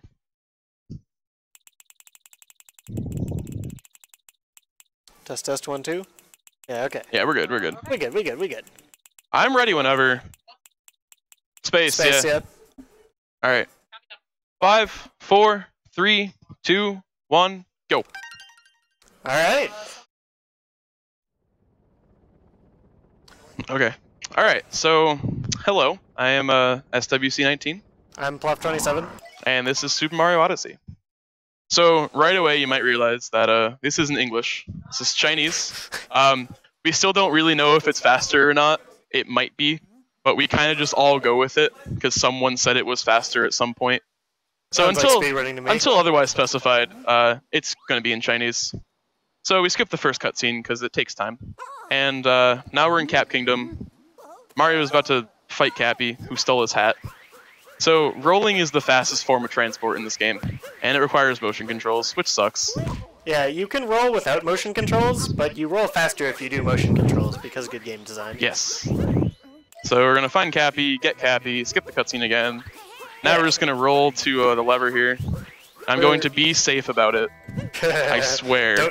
Don't jump into the pit. I will not die. I'm good. Okay, We're good. We didn't die. If you start this like mini cutscene too low, you'll just clip right through the bridge here. Yeah, like if you jump too early, you'll be like inside of the bridge when it comes up, and you just fall through the world and die. It's bad. For those that have like lived under a rock and haven't seen this game at all, this sort of gimmick is you can throw your hat at stuff and take control of it. Right. And then you have the abilities of that thing. So we're gonna grab the frog first. He's useful for just getting us up this tower. You don't have to use him, but it's really slow. So we're gonna go with the intended game mechanic here and grab the cap. Grab the frog, whatever. Another important note about throwing your cap is that after you throw it, you can jump off of it only once. So you can use that to gain extra... Nice bonk. Thank you. Use that to gain extra distance and extra height in a couple of places and sort of get to certain areas early. It'll be very useful later on. Yeah. So we're gonna go to the first boss here. Maybe. Bonking this game is very bad. Like, you lose a good amount of time each time. So his main gimmick is he has 3 hats. We're gonna knock him off and then just hit him. And if we're lucky, we can stop his next phase here by jumping on his hat and do the same thing again. And that's the boss. So that's Cap Kingdom. There's really nothing to do here except get through the first boss and get onto the next one, which is Cascade. So the main objective here is to get the required moons for each kingdom and then move on. Because every kingdom requires some amount of moons, and we're going to get them, move on to the next one, rinse and repeat. So, this is Super Mario Odyssey, if you haven't realized already. Just in case you forgot. Yeah. So, we're going to skip 3 cutscenes here, because they're all long. And we're going to go right into Cascade. skippable cutscenes are so nice. Oh wait, not actually. Never mind. This thing can't get Wi-Fi right now. So to get our first Power Moon, we're going to need to take control of this chain jump and break the block here. And because game design, I'm not going to take damage from this chain jump, even though I went right through it. Because why not? Is that because you go through it like during the like? Probably. Thing? I've taken damage from it once, and it doesn't really happen. But so next thing we're going to do is we're going to go to the Odyssey. Cappy's going to say, throw me on the globe to bank this Power Moon, but you don't really have to. We're going to do it only when we need to. And we're going to roll here, hopefully not bonk, or do that. Oh. Alright, I'll take this safe then. So he's going to say, go to the Odyssey. I'm not going to. So then up next, I'm going to do something called Dino Skip. So we're going to grab the dinosaur, and basically what we're going to do is skip majority of the level, where I'm going to jump on a trampoline. Or not. Alright. I'm going to go on trampoline, and then bounce up with the T-Rex, dismount him, and then jump into the boss trigger at the top level. Yeah. Because the T-Rex is super tall and you jump super high, you can just sort of... Alright, I got that. So that trick is kind of difficult. It's not too bad. And then this boss fight is just grab the chain chomp and hit her 3 times. Really nothing to it. So then after this, I'm going to get a multi-moon, which is 3 moons at once. Sometimes you can stop that chain chomp a little faster. Sometimes not. It's very finicky. It's not going to go. No. Come on. Sometimes when you think it's going to go, it just doesn't. Like there. And there. It's weird. So for Cascade, we need 5 moons. This one's going to be our 4th. You know what? I'm going to get this help. Just in case. Alright. I didn't need it. I don't want a death in the first, real boss fight. Okay. So, she's done. We're not going to see her again. Yeah, and, all the other rabbits, make a reappearance later in the game, but not this one. There's one rabbit we only fight once. Every other one we fight... No, there's 2 rabbits we fight once. In this speedrun. Yeah. But no, you do fight this, you do fight her again. You do? Yep. Okay. We don't do it, because we skipped that part. Yeah. She's in the final kingdom. Well, technically final. The final one for this run. But we just skipped the entire part where she is, so it's not necessary. So, now we're back at the Odyssey. Every multi-moon you get teleports you back to the Odyssey. But I only have 4 moons, so I need to get 1 more. Conveniently, there's one fairly close. Gonna be back here. Alright, and that's the last one we get. So now we're gonna go throw Cappy onto the Odyssey globe and finish that up. So now we've powered up the Odyssey and it's ready for transport.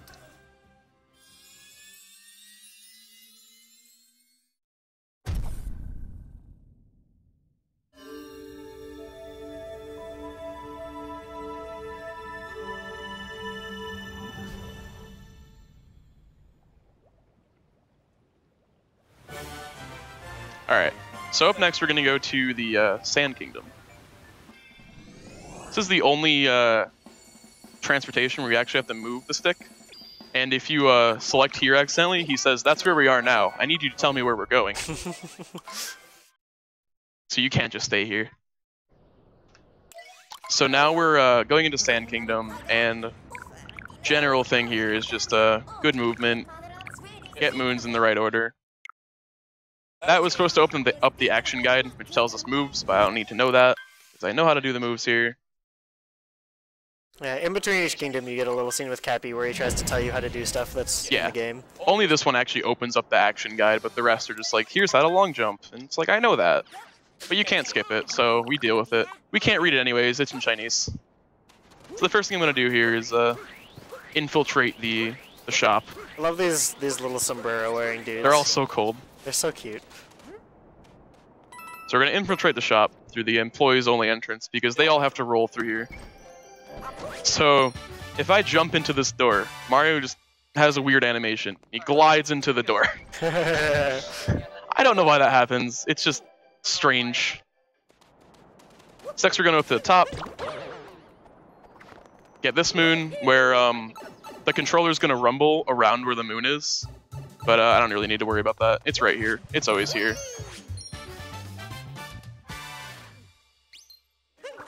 Aw. Diving into the pipe is optimal. Okay, so now I'm gonna get this one. Next we're gonna go to the top of the dune. Maybe. Whoa, that was weird. Alright, so this game has some creatively named moons, but then there's this one, which is top of the big dune. Because it's at the top of the big dune. Next one is top of the stone archway. Can you guess why?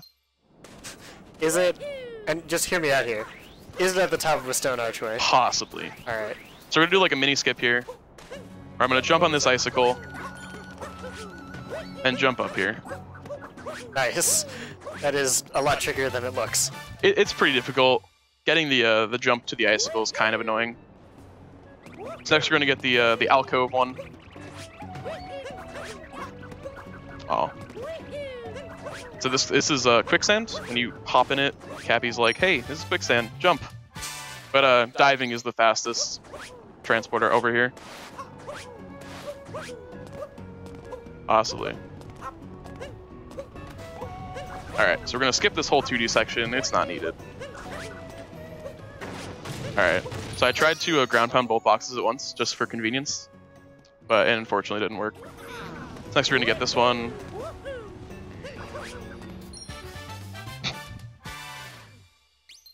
Then we're gonna jump over here and get the checkpoint, then we're gonna jump right out.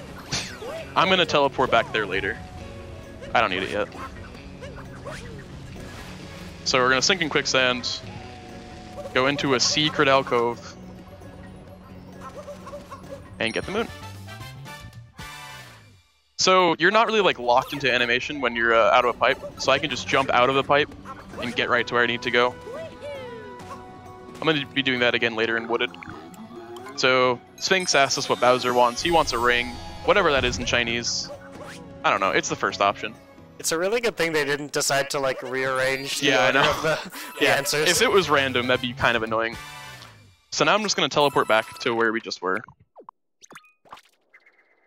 And then we're gonna wrap up sand. So the first thing I'm gonna do here is capture a bullet bill and break a box. These boxes are only breakable by bullet bills. Gonna do that. Then we're gonna grab another bullet bill and move to like the edge-ish. We're gonna go here, grab this one, and that's conveniently on the way to this tower where we're gonna slam into the wall, rip bullet bill, and then get these moons. So that chest gave me 50 coins, which is gonna be useful later. I'm gonna need 200 coins in total for the run, which really isn't that hard to get. Yeah, it's not like Galaxy where coins are really sparse. There's coins everywhere in this So game. I'm already at 230 coins. I'm good. As long as I don't die like 3 times. So now we have the best capture ability in the run. The cactus. Bye, cactus. There's cactus. So that's useful for 1 moon and 1 moon only. Never again to be used. So now we're going to go where the birds gather, because this is where the birds are gathering. And then this bird's coming right at us, so we're gonna hit him. He's gonna give us a moon. Yeah, he flies in like a really big arc around the whole stage. Yeah, he has a set pattern, so as long as I don't screw up too badly, he's always gonna be here. Now I'm gonna get the music notes. This took me so many tries casually. I think I got it with like 1 second left. So you're gonna get that. You can get the notes with Cappy, which is very helpful. And now we're gonna roll back to the Odyssey. Possibly.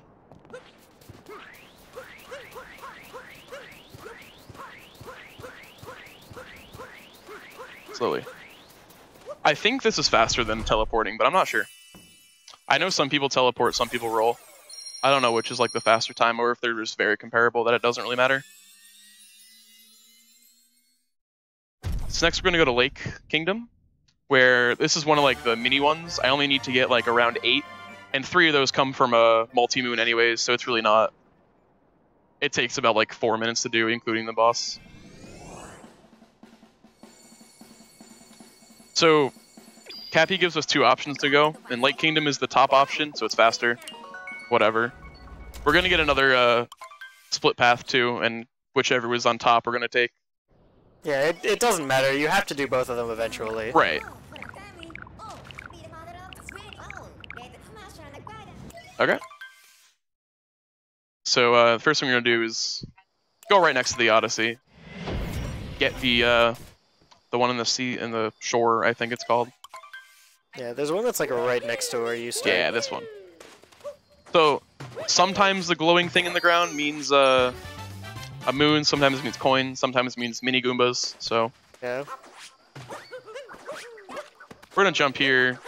Cappy says great jump, I think. He does it in English at least. Yeah. So if you shake while you throw Cappy, he can home in on things, which is really helpful for this because I homed in on the zipper. If I missed it, I might have fallen. Who knows? So we're gonna get this one. Next, we're gonna have a Cheep Cheep, who is extremely good in water because he's a fish, theoretically. Get the one that's right next to him. Next, we're gonna get the one on Dory's back. Shout out to Dory, the top hat. Did you know that fish can breathe underwater? Fish never have to worry about air. Yeah, you're right. So I'm gonna spin here. You can also ground pound that, but spinning works just the same. Yeah. And that works. So I'm gonna grab this moon. This is the only moon that I've found that you can change the camera while you get it, for some reason. I don't know why you can't for literally any others. But I'm gonna go up here, kind of similar to Dino Skip. I'm gonna miss my input, okay. Every time here, for like some weird reason, it just kills my input. Like, it does not let me dive. Maybe it's just like an overflow of like things in the area, like all those Goombas, but I really don't know. So this guy, his intended is to jump on his hat as he throws it at you, but we can just ground pound, jump, dive onto him. And then with almost all of these rabbit bosses, they're called Brutals, you can jump on their hat in their like transition cutscene or phase, and it cuts it completely short. So that's really helpful for this one, the green one, and the blue one later. So that's the end of Lake. Really not much to it.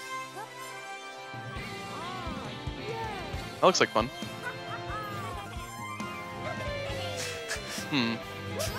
Some of the strange classic games runners are setting up like right next to us. Yeah, setting up for Mega Man. Colors are a little off. All right. Just a little bit. So next up, we're going to go to the other option, which was Wooded. If you do Wooded first, you have to do Lake next, vice versa. It doesn't really matter. This kingdom coming up always reminded me of Nier Automata, just in how it looks. Lots of like red metal stuff. It's like an overgrown city, yeah. Yeah. This is one of my favorites. Yeah, I agree. It's really pretty. Yeah, it's just very fun. The movement's good. Once it picks up, the beginning area is kind of lame, but once you actually get into like the bulk of the kingdom, it's very fun.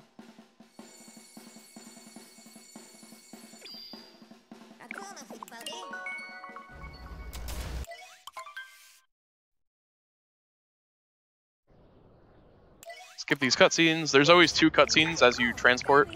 Then there's usually 1 cutscene as you enter the kingdom, and 1 more to show you like the main mission. There's about 4 cutscenes that need to be skipped. Smars is gonna exit the Odyssey. 1 more cutscene, and then we can go. Finally. All right. So first thing we're gonna get here is the rabbit. Kind of reminiscent of 64 and Galaxy. Catch the rabbit. He gives us the objective. Next, I'm gonna grab this not suspicious rock at all. Oh, it has a moon in it. Okay. Oh wow. Convenient. So if you can kick that rock, but it takes like a lot of hits. If you hit it into another rock, it just instantly breaks it. I think that's intended, but I don't really know why. So every shop has a moon for sale, but we're only going to buy it here and in one other kingdom because that's where it's most useful. So we bought the moon. It still counts towards our total. Next, we're going to climb the waterfall here. Aw, Cappy, he didn't want to go there. Alright, climb the waterfall. Next we have a Hammer Bro. Pretending to be important, trying to stop our path, but we don't really care. Yeah, he just misses. Yeah, he doesn't have very good tracking. He just goes wherever. So, a lot of these moons I'm going to be getting aren't really the intended route. This one you're supposed to get the uproot, who we're about to get, to extend his legs and just climb up there, but you could do it with a well-timed jump too. This guy's the uproot. He's a lovely onion boy. He's also a stretchy onion boy. So, he's not useful anymore. We'll use him later. So now we're going to take a long jump here into the lake. Well, we just came from Lake Kingdom. Oh no, we're going back in this lake. It's a different one. Oh, gotcha. This is where fuzzies are. Fuzzies are terrible. They're jerks. They almost look like a Crash Bandicoot enemy to me. Their design in this game is a little weird. So we're gonna get the first moon, the secret one, more or less.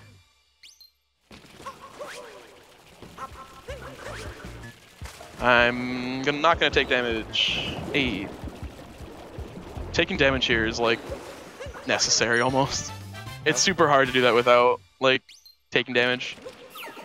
So I'm gonna mash ground pound out of this. Similar to the one in sand, you can act out of pipes like right away. And this helps me get a little extra height for getting up here.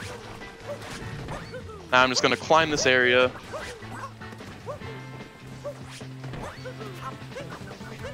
And we're gonna climb up here. Grab another uproot. And then get this moon. This is a pretty amazing section. Shut up. No puns allowed. So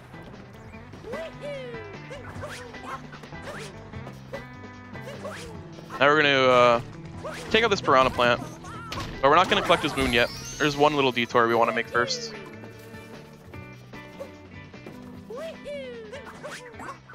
And there's this one, which is also intended to be with the uproot, but we could just hit it by wall jumping, and then dive into it. And now we're gonna get the piranha plant, because that's gonna trigger a short cutscene that we can't skip, so it's a little long. So Mario is always gonna do this when it's like a story cutscene, more or less, to advance more or less the plot of the kingdom. So this activates this. This is gonna get us closer to the boss. It's long.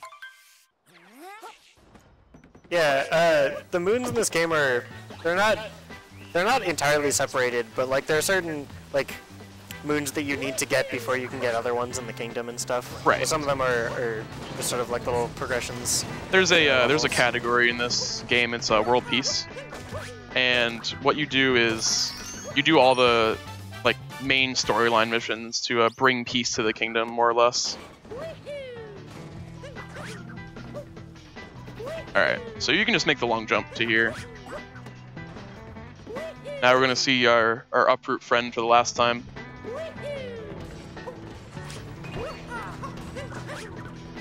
So he's going to be useful for 2 more moons here. So I'm going to get this moon, and then I'm going to, when you shake, he goes a little higher. And I can use that to skip most of the rest of this area.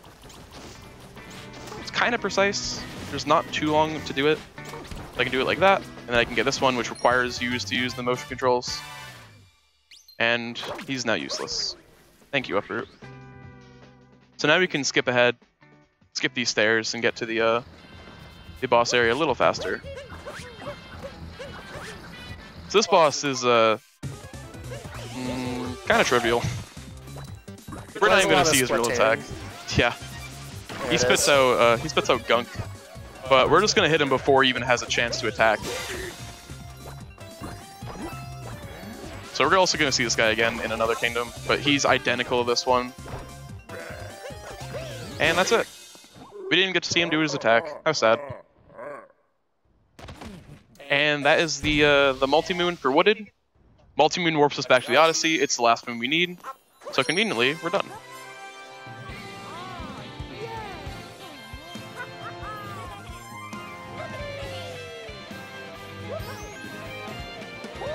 Beautiful. That's beautiful. Mega Man setup crew continues to have technical difficulties. They're gonna have difficulties until the end of the run.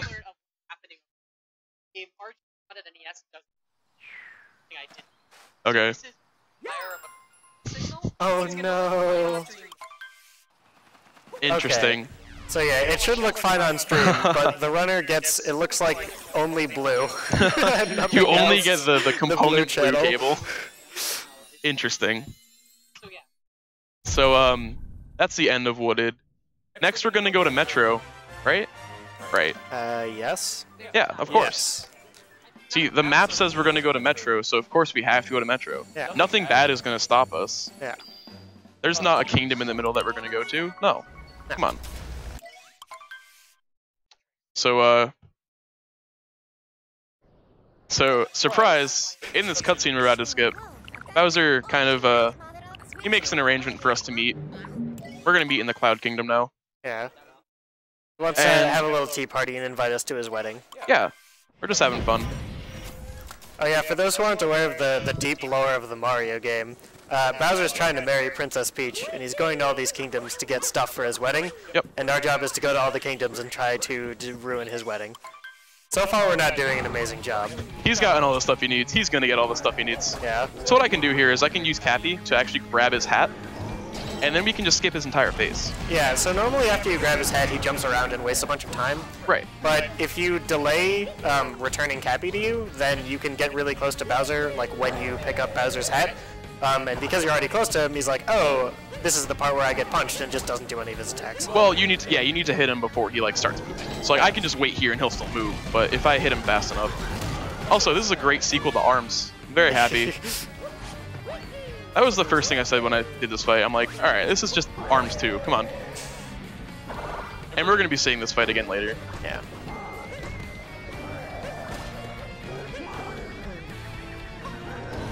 Also, if you grab the hat too close to Bowser, he'll just take it back from you. Okay. That was a good Bowser fight. We managed to skip all the phases there.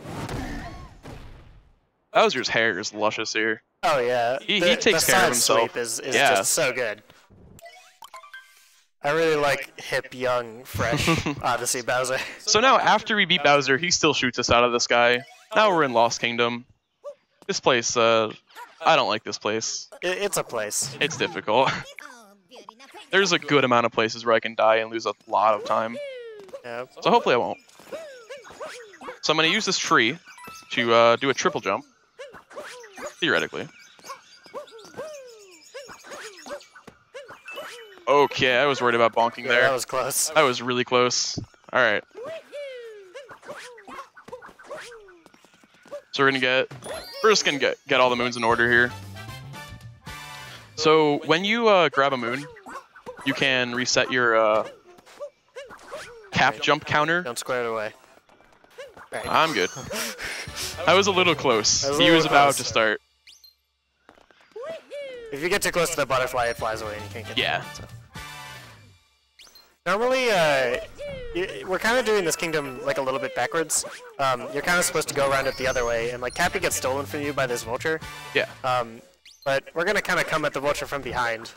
So all we need to do is actually just trigger his like attack scene or sequence. We don't actually have to kill him or do anything. As long as he's triggered and like is able to not be like idle, we don't have to worry about him at all. Yeah. So if I was to step on any ground like below his line of sight before this, Cappy would get snatched. But now we don't have to worry about him because we activated him.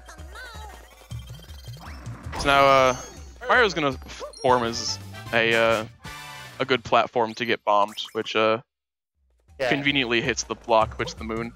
When you throw Cappy onto those enemies, Cappy's like, what? I didn't take control of it. He grabbed me. And then the thing runs at you and explodes. Yes. So doing that damage is a little faster because if you don't have full health when you grab a moon, it refills it. And that takes a tiny bit of time to just like show the animation. So it's a little faster, but really not by much. This part's pretty consistent, but it still scares me. It scares me too. So we're going to Death Warp here because we didn't pick up any checkpoints. When we die, we're going to go back to the last checkpoint, which is the Odyssey, which is exactly where we need to go. So that was actually a very good loss. Yeah. I'm kind of surprised I didn't die. Very clean. Oh, okay. So that's lost, and now we can actually go to Metro. For real this time. Yes, this is really going to be Metro, I swear.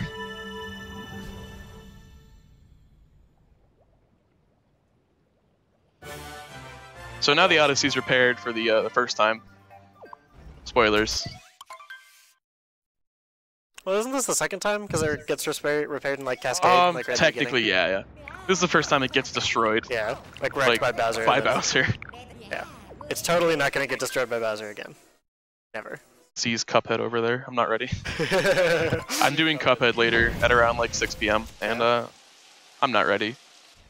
It's gonna be fine. It's gonna be fine. We'll be good. So in nighttime Metro, as we call it, there's a big worm on top of the City Hall, which we need to take care of. Oh. So what we're gonna do here is just jump really high and get on top of this building. Nice. Then I'm gonna jump from here into this girder, hopefully. Okay. Nice. Yeah. So that's gonna get this moon. There's only a couple moons you can get in nighttime Metro, and this one's more or less on the way to where we need to go, and it doesn't help later, so we just get it now. There's gonna be one more moon on the right here that we're not gonna get yet. We're just gonna get that later. It seems convenient, but not yet.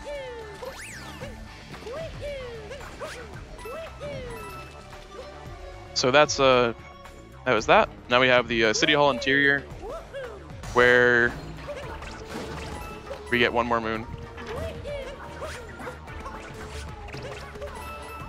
Gonna get one more moon here, and then jump to the end, which is risky. So we're gonna climb up this pole with wall jumps. Yeah, you can shimmy up a bit, but it's slower. It's a lot slower, yeah.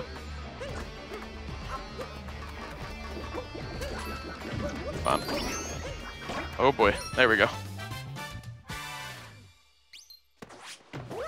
So I'm gonna jump from here, wait for the camera to rotate a little bit, throw Cappy, and then jump to the exit. Alright, that was good. So now we're gonna activate this checkpoint. I'm gonna warp back here later. And next we're gonna fight the Mecha Wiggler. I'm gonna cut this a little short. It saves very little time, but it's still helpful. So you can trigger the fight a little faster. So now we have the tank. Oh boy. This tank does not control that well. Aw, he moved. Come on. Really? That hit it. That hit it too. Come on. Shouts to Botchman from Super Metroid. There we go. First try. Yeah. So I can 2-cycle this boss, but it's kind of tricky. Yeah. You need to like be very accurate with shots. This tank moves very, very slow. Depending on how the worm moves, yeah. You can 2-cycle it more easily or more difficultly. Right. I'm trying to minimize the amount he moves here. Am I gonna take damage? No. Hello, worm. Aw, he hit me. Oh, it was the it was like the wormhole thing. That guy, purple. But I'm more or less minimizing how much he moves, which saves a bit of time. Yeah. So now he's gonna come back, shoot some fireballs, and now he's stronger. Hopefully, if he gives me like a good pattern, I can 2-cycle him. That might happen. Take damage. Almost. I'm gonna miss the 2-cycle, that's fine. Pick up the health. I'll lose it right there. This fight is scary. Because he likes to shoot fireballs, and the fireballs home in on you, which is terrifying. Casually, you can get a super heart. You don't really see it in the speedrun, but it essentially increases your max health to 6 like in Galaxy. Right. So I'm gonna take this. Makes the fight a lot safer. I'm gonna take this a little safer here. Okay. Yeah. And there. Oh, and there. Okay. So that's the Mecha Wiggler fight. Kinda slow, but I wanted to take it safe and not die. So now that we've cleared Metro Kingdom of the threat, now we can get daytime Metro, and then we can get the rest of the moons. Yeah, the lore is that the worm was like sucking all of the power out of the city, yes. Which also makes it nighttime and raining for some reason. Apparently. Yeah, when I don't have power, it's always nighttime and rainy. Good point. Obviously, come on.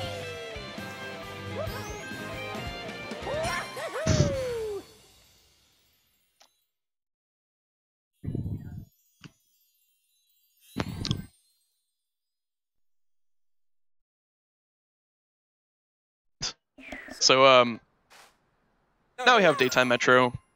More or less just good movement here is needed. No real tricks. I'm gonna get this one moon on top here. Maybe. There we go. Go for the YOLO jump. No, I can't do that normally. It does also loses time. All right, so when you do that, there's a lot of lag. So moving the camera kind of mitigates it. So now what I'm gonna do is this tow truck is impossible to control. I'm gonna try and do a skip here. I don't think I'm gonna get it. I'll go for it still. Come on. There we go. No. No. Kidding me? There we go. So there we go. Sometimes if you get the right angle, you can more or less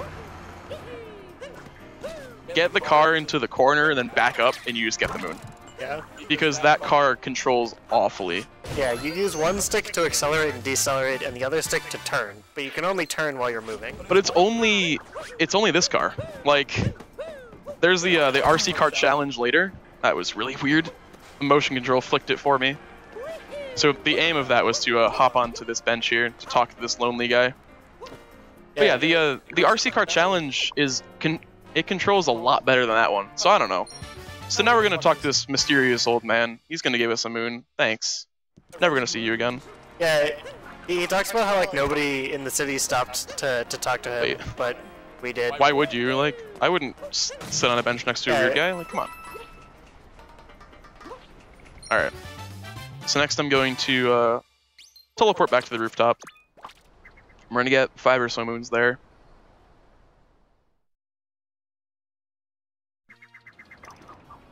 First one is how do they take out the trash? I agree. How do they take out this trash? Why is it here? Whatever. They just wanted filler, I guess. It's trash tower, dude. I guess so. So the cap jump reset is very helpful here, because I could just not have to worry about any solid ground below me. Same with one down here too. So first we're gonna go to the top of the tower slowly. Okay, that. Oh, hello Mario. What are you doing? Hello Mario. What the heck? It's the hardest. There we trick in go. the game. Jump. All right.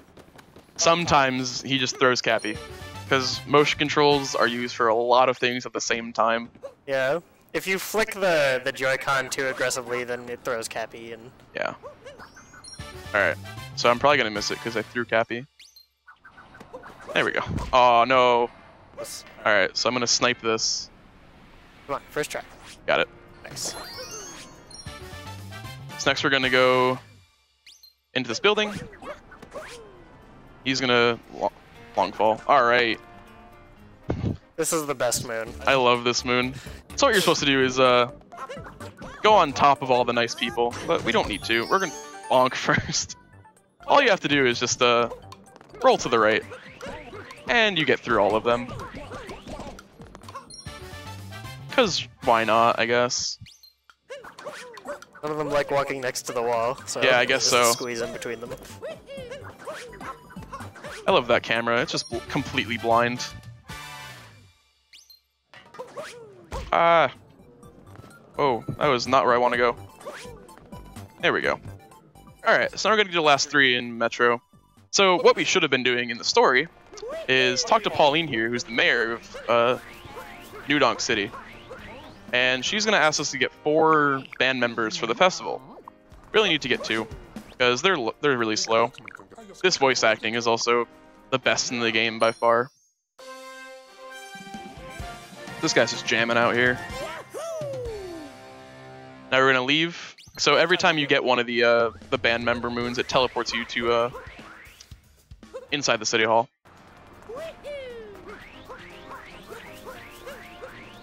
And now we're gonna get this guy. This is all that remains of the Mecha Wiggler. Poor guy.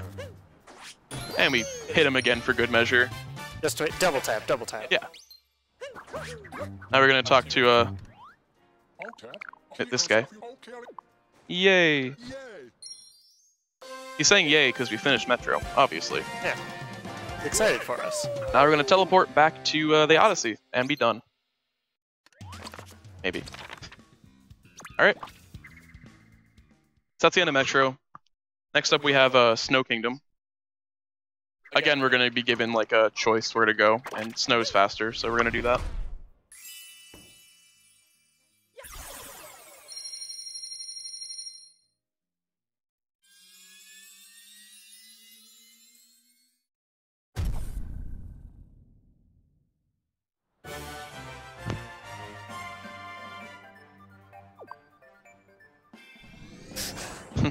It's just a lot of waiting in between kingdoms.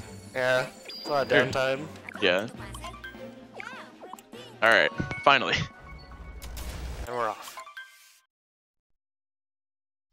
So, right away here, it's winter, there's a big snowstorm. We're gonna go see our friend Captain Toad, who's fashioned himself a nice snow cave. Yeah, so Captain Toad is in some like little, often like a hidden alcove, like in every single level. He's in every kingdom. Yeah, so if you can go find him, he'll give you a moon, and then he usually says something to the effect of, "How do I get home now?" In this one, he just says it's so cold. In this one, he just talks about how cold it is. I feel bad. Yeah. I'd feel more bad for Captain Toad if he didn't do it to himself. Yeah, right? He chooses to go to these He places. got himself here. In Lake Kingdom, he's all the way at the bottom of the Yeah, he's like in a little cave under the lake. And he's just, how do I get out of here? Yeah. That's on you. How did you get in here? I mean, there's also a pipe leading him out, so I mean, he really had to. That's Captain Toad. That's all he's useful for. So now we're going to enter Shiveria Town. Yeah, so there's like a little leap of faith into this big pit here. Yeah. And there's a couple of those throughout the game where you have to just jump into pits and it goes to places. Pretty much. I really want one of them to just kill you. Like that one. Just, oh no. Like just one of them just kills you. This is part of the story, but you die. Yeah. Oh, come on. This is a wall jump. Nice wall jumps, nice wall jumps. Let's throw the boxes away. So next we're going to buy the moon again. It's very convenient. And we have enough coins. These little Eskimo things are also really cute. I love them. So I was standing here in a run last time, and I talked to the guy on the right. I was standing directly in front of the yellow one, but I activated the purple. Purple guy really wanted to sell you his Snow Kingdom exclusive items. I don't have enough coins, dude. Sorry. So now what I'm going to do is jump off of this ice cream treat thing. Okay. I was not facing the right way. Oh, missed the wall jump by like a frame. Okay. This should not be that hard. There we go. There we go. There we go. When you throw Cappy in the air and then pick him up and jump again, you like spin, which is sometimes helpful, usually isn't. So if you're gonna get this one, I'm really surprised I got that. Yeah, that was like right on the edge. And now for the main story, you're supposed to go through these four tunnels, and you do the stuff there. But we're only going through like more or less 2.5 of them. Yeah. Each of them have 2 moons. This is kind of slow. All right.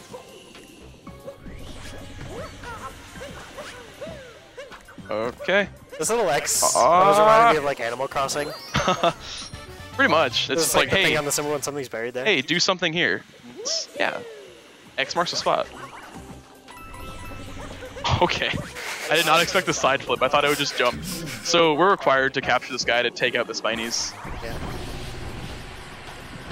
I can dismount him before the moon spawns for like a very, very tiny time save. Gotta save those frames. Of course. So that's another story mission. So we're gonna see this one more time.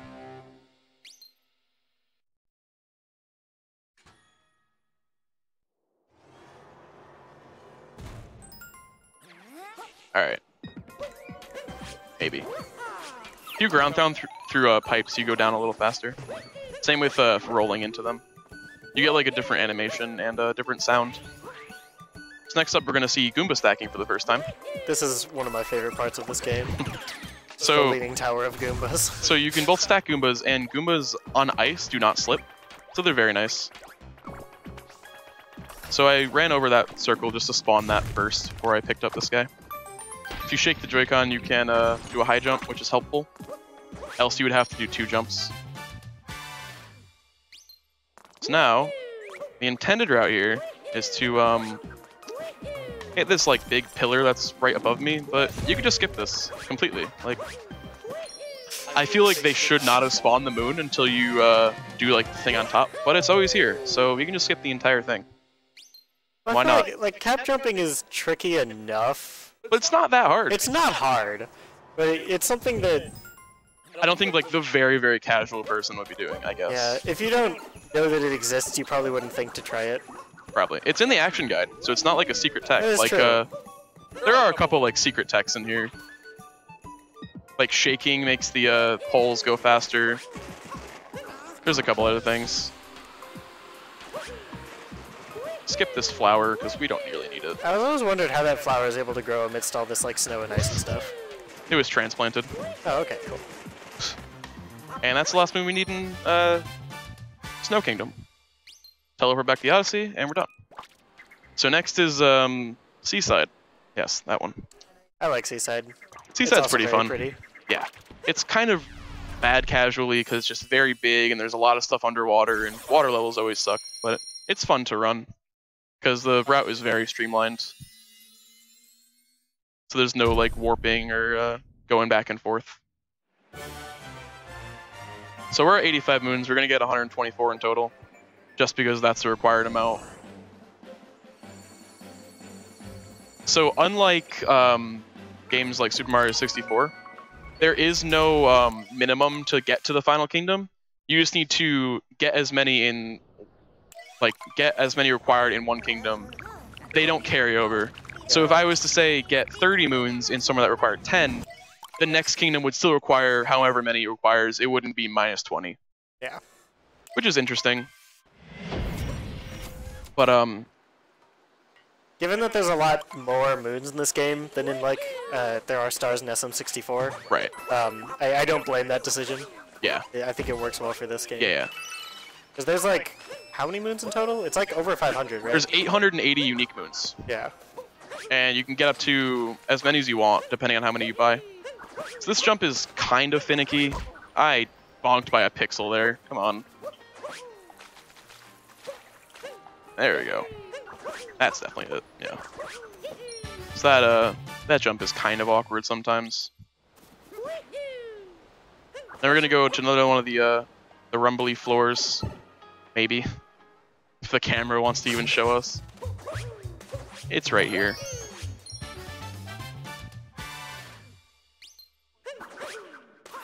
The snail cheers you on after you pick it up. Good job, you found it.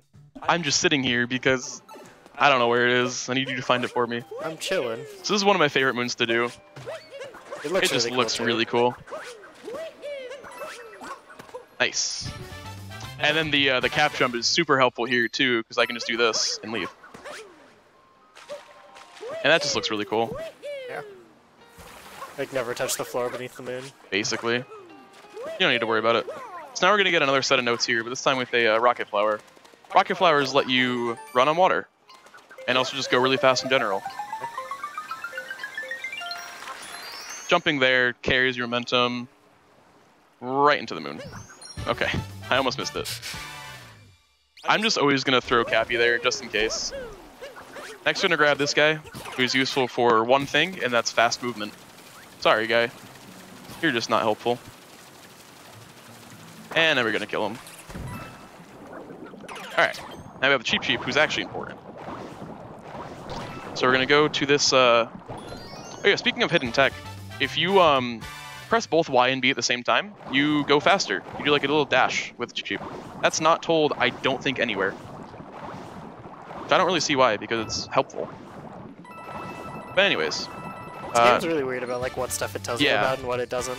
It is. So we're going to get Cheep Cheep stuff. Gonna go to the under the dangerous ceiling, because there's a lot of scary stuff here, I guess. Whoa. I think I hit them. I hope so. Yeah. To be fair, when I'm like swimming in a lake and I feel seaweed brush against my leg, it's probably the most frightening experience. But is it on the ceiling and is it sentient? I think that would just make it more scary. True.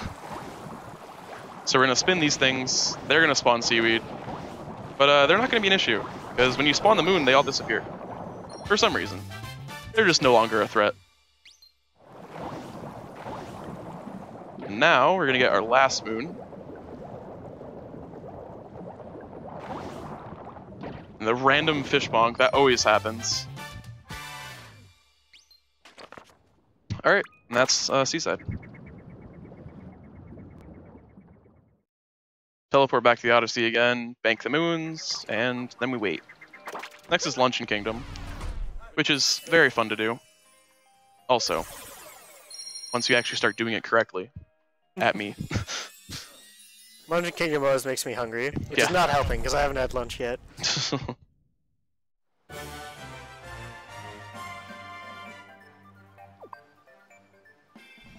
So Luncheon Kingdom is a food kingdom, if you could not tell by the title. Digital food, more or less. I'm waiting for holographic meatloaf to become a reality. Soon. Soon. Soon. So the first jump I'm going to do here is get to the salt pile, which is actually kind of difficult. It's that one on the bottom right there. You can hear Cuphead music in the background. Me too. It's coming. I have a couple hours. Yeah. I'm not going to practice, but I have a couple hours. Alright, so I'm going to let this speak for itself. Next time. Again. Okay. I'm too close to the wall, I guess.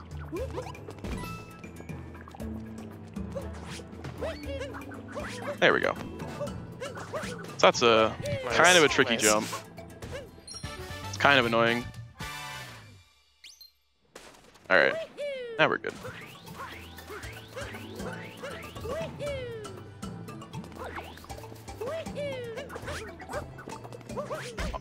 Okay. I'll take the bonk.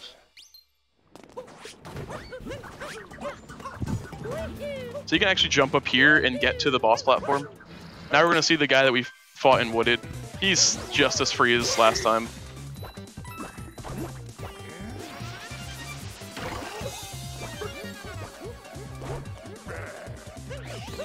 Very easy. Alright, that's 2. And 1 more. Done. Okay. That's never an issue.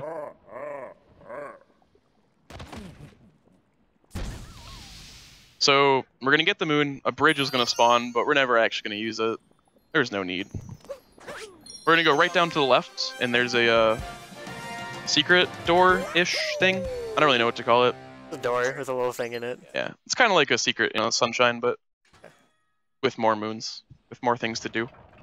And you don't lose Cappy. There are some places where you do lose Cappy, but this is not one of them. So yeah, those doors have a golden hat on them, and you hit them with Cappy. That's that. So that was a good jump. Sometimes if the camera is not kind, these are all blind jumps, which kind of sucks.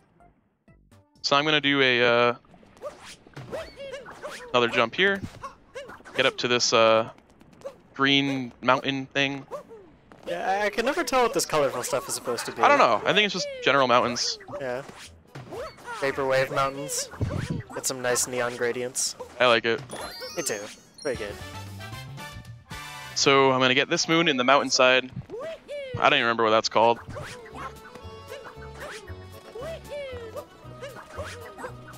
Jump over here. So I'm going to use Cappy.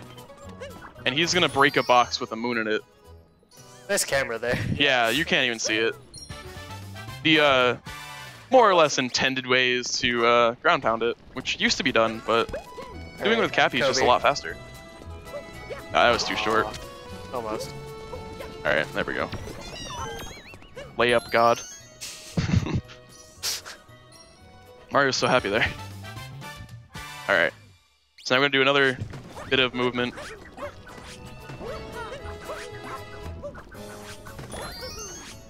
movement in this game is just amazing. Aww. Silly bonk. Checkpoints also heal health. Yeah.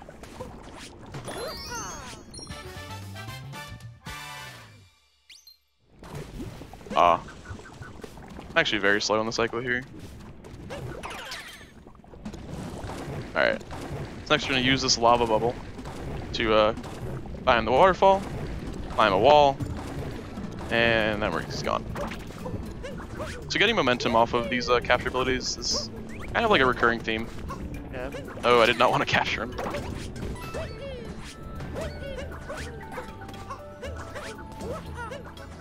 That is the only useful side flip in the game. Now we're gonna grab a hammer bro, who's great. Pan bro. Hand bro. And he throws lots of hands. As fast as you can press the button or shake. You can throw them faster if you do motion control Aw. stuff.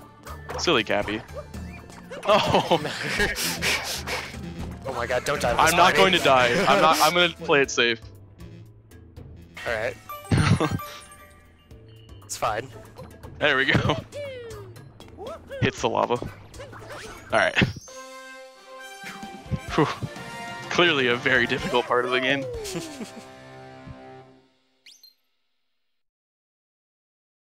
So next we're gonna grab another lava bubble, light the candle in the middle here, do some other stuff, then we'll be done. Actually no, the best capture ability in the game is coming up soon. Cactus is only second best. Nice.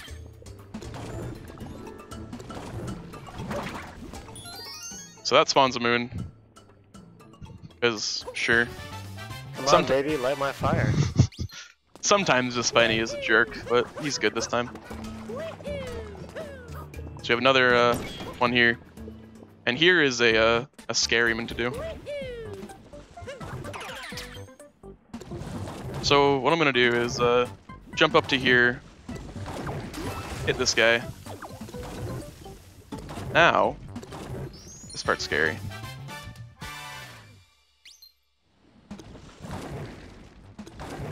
I've never missed that, but it scares me every time. This looks scary. Yeah, because you're kind of just diving into like a really thin bit of lava. Alright, so what I can do here is throw Cappy right out of the pipe. He attaches. Now we're gonna long jump to this moon. Grab that. Change the camera.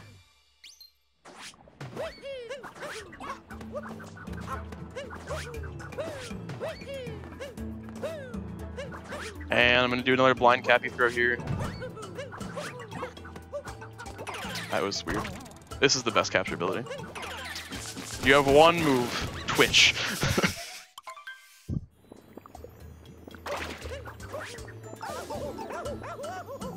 Come on. Alright, and that's luncheon. Is there supposed to be like a boss fight there? No, there's a boss fight after this. Right. Which is weird, because they just give you a free multi-moon just for getting up there. Yeah. So if I was to go back now, this chicken would want to fight me. That's a disturbing chicken. It's a real... It's a character. Yeah.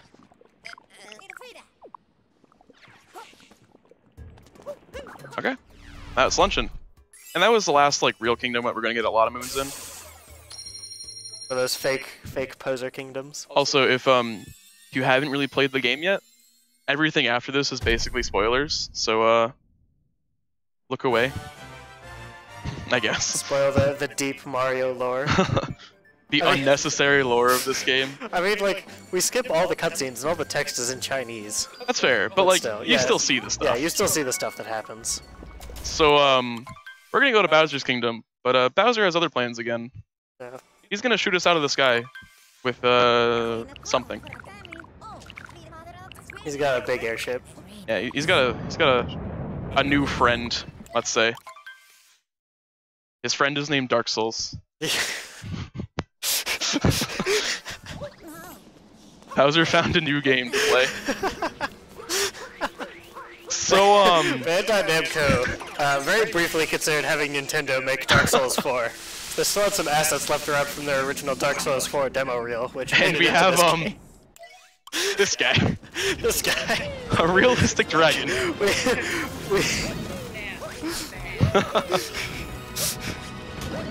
No, this is the Dark Souls in Mario games. This is the Dark Souls of Mario games. So what he's gonna do is, oh man. Do this. And he's gonna throw his head down. I'm gonna get on here earlier by taking damage. And you hit the swords on his head and then ground pound him. Yeah, it kind of wants you to hit him on his head, like underneath the hat. I don't really think it matters. But yeah, from what I've found, you can hit him wherever. Yeah, as long as you've pulled off the keys, it seems like you can just hit him wherever you want, and it doesn't matter. Yeah, this is actually preview of Skyrim on Switch. How many different jokes can we make about this one dragon boss? Enough. This game is basically just puzzle and dragon. Shouts to the Fire Emblem run right before us. That game had dragons in it, right? I think so. Yeah. They killed the dragon at the end. Yeah. It's just an intro to Fire Emblem. Should have put this game before Fire Emblem. Yeah, right? This leads into it perfectly. Yeah. Beautiful segue. Alright, I'm gonna miss the sub 1 ruin, but that's okay. No, this is called Ruined Kingdom. Yeah. Yeah, exactly. If you have a bad ruined, your run is ruined. Honestly, this fight is very easy for what it is. Yeah, like there really isn't a whole lot to say about it. It's basically just waiting and then going on top of him, hitting his swords, then ground pounding him. Yeah. There's like one real boss fight in this game, and that's going to come up at the end of the next kingdom. Hopefully I won't screw up on it, but we'll see.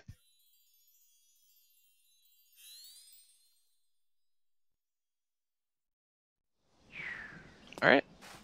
That's the end of Ruined. Yep. It's a boss fight and nothing else. Yep, it is one boss fight, and you get 3 moons. You only need 3 moons. There is one more you can get here, but you don't. Obviously. If you can get 3 moons in here before the fight, that'd be very good, but there's only 1. No. Yeah, that fight's just really long. Yeah. It's just so much waiting. It's mainly waiting. Waiting and dodging purple electricity attacks. Even then, it's not that hard. Yeah, they're not hard to dodge, actually. You could just walk in their way. Like, they try and home in on you, but they're really not that good at it. Yeah, and like while the boss is spawning, you have time to get every single heart out of the ground. So like, there's always health available. Yeah. If you take 7 hits from that boss, there's an issue. Alright, so now we have Bowser's Kingdom. Which is my favorite aesthetically. Yeah. It just looks great. I agree. We also see the Poke Boys. That's the Poke Boys. I should start doing that more. Doing 1 jump instead of 2.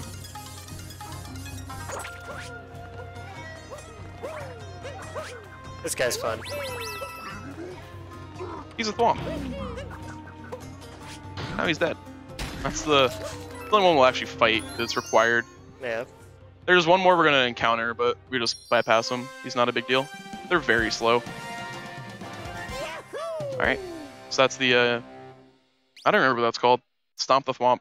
Sure. Let's go back to 64. A good name. So next we have Smart Bombing, where we're gonna use the Pokio to push some bombs.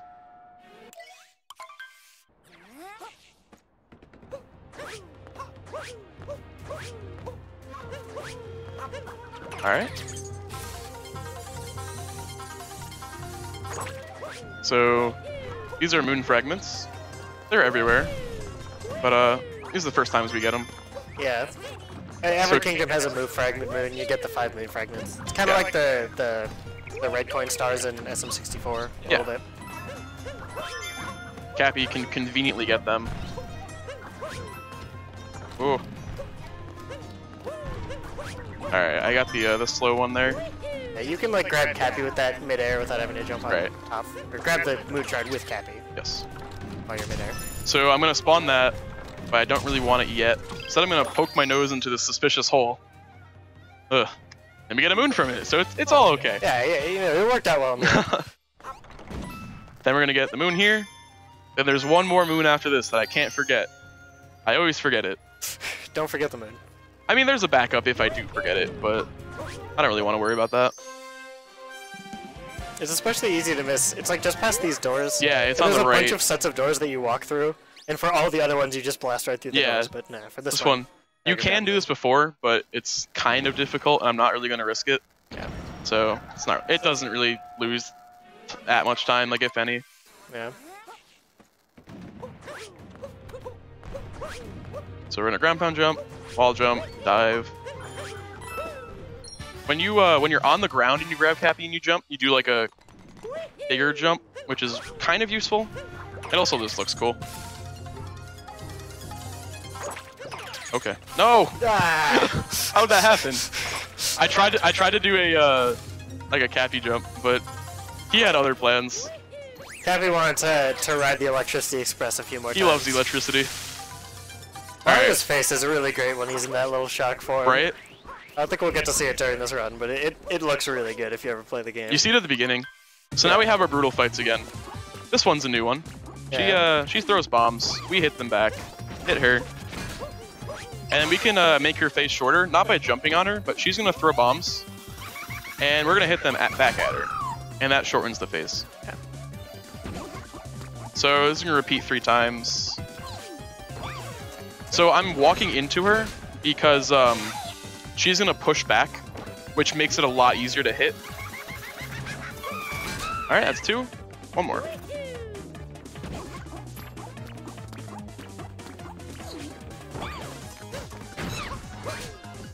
Oh, okay.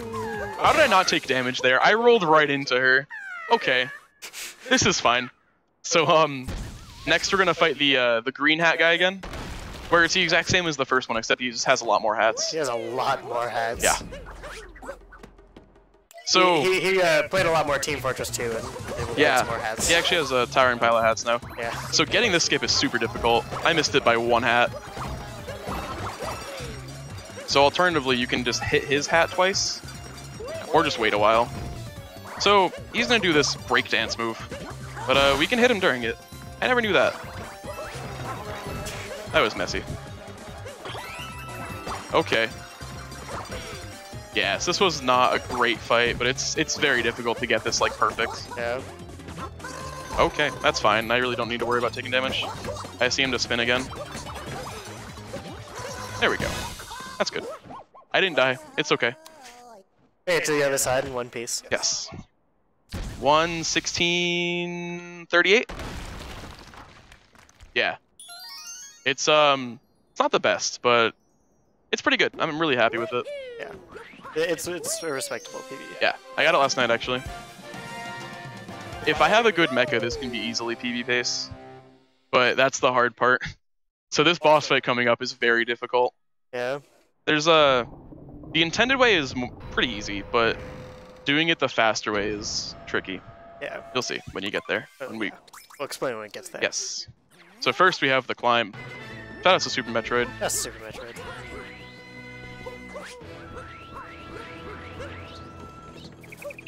Whatever. There we go.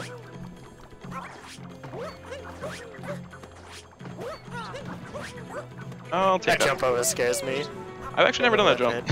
I always used to like take it like the safe route. Oh no. He's fine. I'm not gonna take damage here. So, if you shake the controller, you go really high. Yeah. That's more hidden tech that the game is hiding from you. You can use it to get up these walls without having to go on all the moving things. Right. To like the one that you just climbed, you can skip a lot of the rotating circles by just doing longer jumps. Right. Oh, nice bonk. Nice bonk. All right. Time for mecha. It's fun. Yeah. All right. So the intended way is to wait for a Pokio, then hit the bombs into the legs, then climb it, and then hit them. Yeah. So I'm gonna get the Pokio once, hopefully. So yeah, you normally use the bombs to blast the armor off the legs, and then it's a surface that can be climbed by the Pokio's nose, beak. That Beak. thing. It's a beak. Normally after you kill one of the rabbits on top of Mecha, then it'll like buck you off. It bucks you off right when you blast it, and then it'll try to buck you off again when it starts doing its attacks again, like right there. But with good cap jumps, then you can stay back on top of it, nice, and you can sort of skip cycles of like getting Pokios and stuff. Yeah, this is I think I missed it. One. This one. I missed it. Yeah. Help! No. That's fine. That's super difficult. That third one is very difficult. I am not going to take damage here. No. Oh no. Dying here loses multiple minutes. Yeah. No, he's going to go center on the third one, so it's fine. Okay, so now I need to wait for the Pokio again. Yeah. If you had a Pokio, then you could climb up those little circles on the side. Yeah, it's still very difficult because they're only open for so much time. Yeah, it's still hard. These ropes are kind of annoying. You can climb up this thing without the Pokio by like doing, but you like get yourself stuck in its kneecap. Yeah. And you're able to like keep jumping up, but it's really difficult. It's very tricky. At 180. Can I do this? Probably not. Oh, almost. Almost. Oh no, I'm not gonna take damage here. Oh my god. Oh, good. That was scary. Good gravy. Oh. Goodness gracious. Alright. So they're gonna give me the top one to hit, but I'm not gonna hit that yet. Yeah. I'm going to hit this one. Just as I want to. I think I missed it. Yeah, I missed it. Yeah, I need to get out of here before I take damage. Not even worth trying there. Where is the rock? There it is. Alright, so I missed that cycle, which is kind of slow, but it's still pretty okay. Yeah, it's not that big a deal. No. I can possibly make it up later. Probably not. Because I need to wait for another walk cycle here too. Yeah. But yeah, doing this mecha without bird is pretty tricky. Yeah. Come on. That's fine. That did not help at all.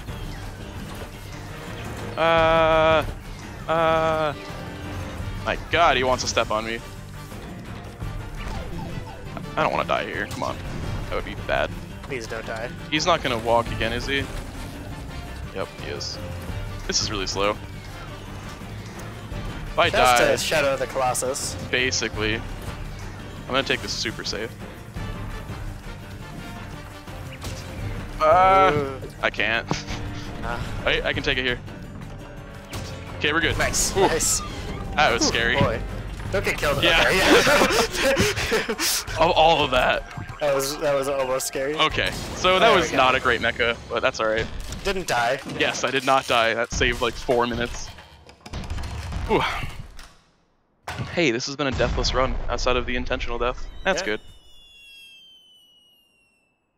Okay. Now we get fireworks with their faces on it. Yeah, we're not going to see them again. They do show up later, but not where we're going. Okay. So now, we're going to go to the final kingdom, in which we go to the moon. Shouts to Gurren Lagann, and probably some other things. Neil Armstrong. Neil Armstrong? Yeah, he went The to moon? the moon. Yeah? Yeah. Now we're going to go to the moon. Bowser's already set up base there, so... Yeah. Yeah. Conveniently, we get also warp back to the Odyssey. Our mecha, the Odyssey. Alright, that's the 124th moon. Now we're ready to finish up the Odyssey and go to the moon.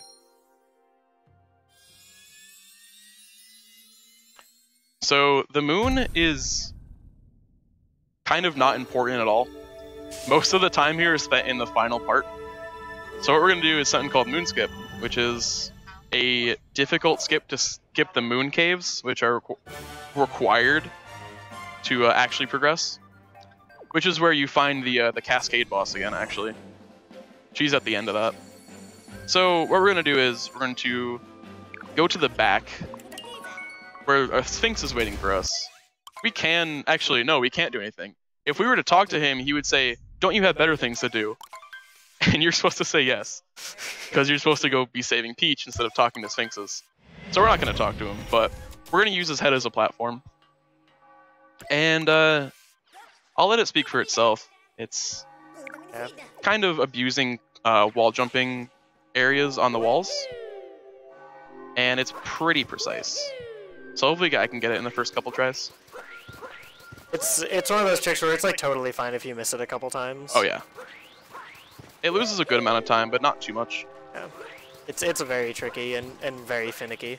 Yes. We'll see. Sometimes it works. Sometimes it doesn't work on the exact same place again. I'm gonna grab this rocket flower for a little bit of boost.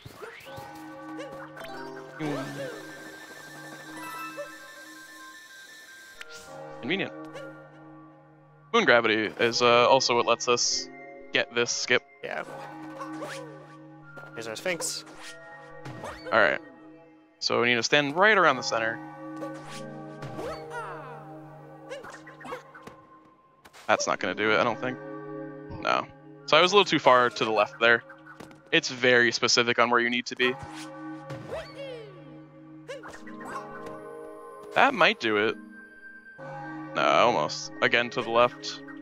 It's kind of hard to set up. Like, once you're getting to that first wall jump. That's it. There we go. Third try, that's good. That's good. Maybe not fall, though. So now, we skip all the moon caves. And now we're going to go into the chapel, where the wedding is conveniently going on. But we're going to crash it. Peach is actually just fighting with Bowser about the ring still, which is the size of her. Yeah. The ring came from the Sand Kingdom. Yeah, it was like the thing. But yeah, everything from all the places is here. Yeah. So now we have the final Bowser fight, where it's going to start with him throwing a hat at me right away, because cutscenes. I missed it. Yeah, it's too far away. Yeah, it's tricky to get that first one.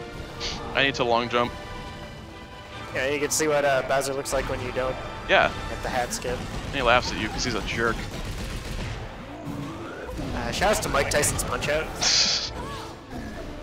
Hello, Bowser. So now he's going to throw fire at us, where the fire does not really have a hitbox, and I can just long jump through it. As long as I'm off the ground when it passes me, I'm not going to get hit. Yeah, it looks like it's got an area, but it's just it's a flat plane only on the ground. It hurts you. So this is basically identical to the first fight. He spins his tail at you when you punch him. Yeah, so that was too close, and he's just going to grab his hat back. Thankfully, he only throws his hats again and doesn't repeat his jumping or anything. Kind of specific. Okay. Sure, I'll take that. I don't think you can break those. Probably not. That would make sense. It looks like that. They're like made of metal and fire and stuff. Alright, that's 2. One more.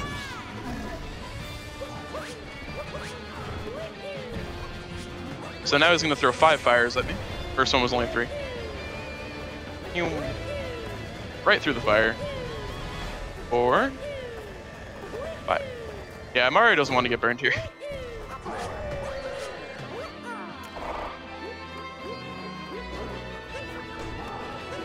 That was a good pattern. Please work. Thank you. He was off the ground when I hit him. So this last one, he's going to do 3. Hit him again, he's going to throw up a shield again. 1 more, and then we're done. So that's the Bowser fight. Didn't go too great, but it's alright. So now we're going to... Peach gets destroyed. So here's the escape sequence. So, fitting with the theme of the game, we're going to capture Bowser. Now we're going to escape with Bowser. Shaking throws a fireball, which is good for long-range hits. Does it do the same amount of damage as clawing, or is it different? Yeah, it still breaks. Well, it really doesn't do damage, it just breaks the thing. Yeah. But it's just good for long range. Shout out to these little cheddar cheese nuggets. There we go. So, you can triple jump up that, or you can double jump and, like, claw. Because the claw kind of gives you a bit more momentum. This 8-bit section is not fun. There's a skip that was found that you can skip like save like 2 seconds, but it's difficult, and don't know it and not gonna do it. All right, this should be good.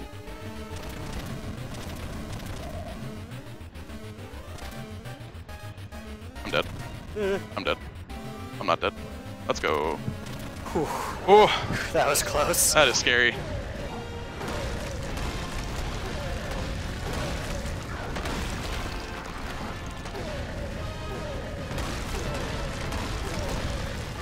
Alright. Alright, now we have anime. Time for anime. This should be a sub 120, which is what I was going for. I'm lucky.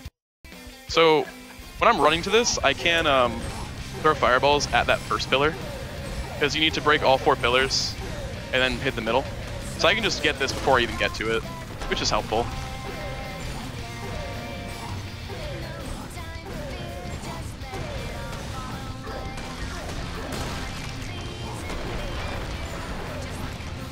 Come on. There's a pit right here that I can fall into.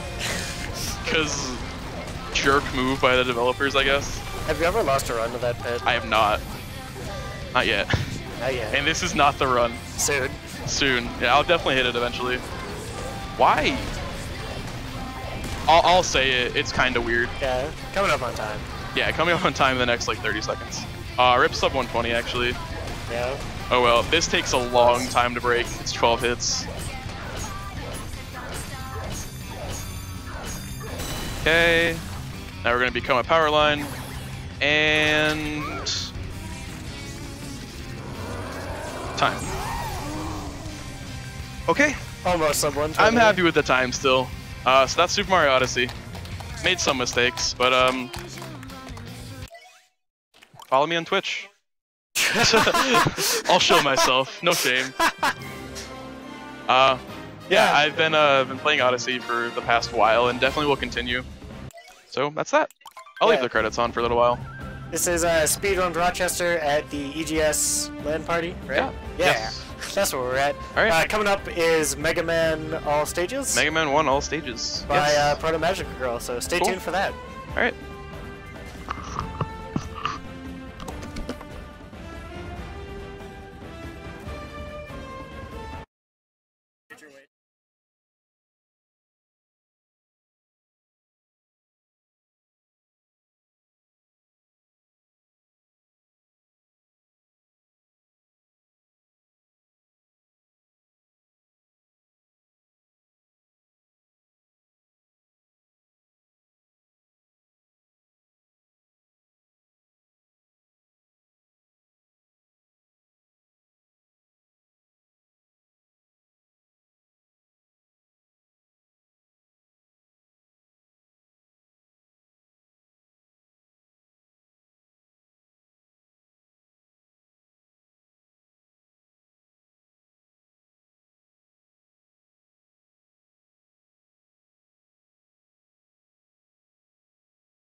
Hello, hi, hello. Okay, hi, this is Cutman stage. You didn't miss anything at all. Here's the fun part. You can just wrap around the screen there. That's super great. So I was literally spent like half of that stage talking about how Cutman stage is the most boring stage in the run. And the reason we do it first is because there's no real major time saves. Also, we actually get time save from doing this stage before doing Elecman stage, so it really works out pretty well. That was bad. I cannot tell what those drops are. So this is Cutman. We're gonna basically put him into like AI loop here. By just doing this.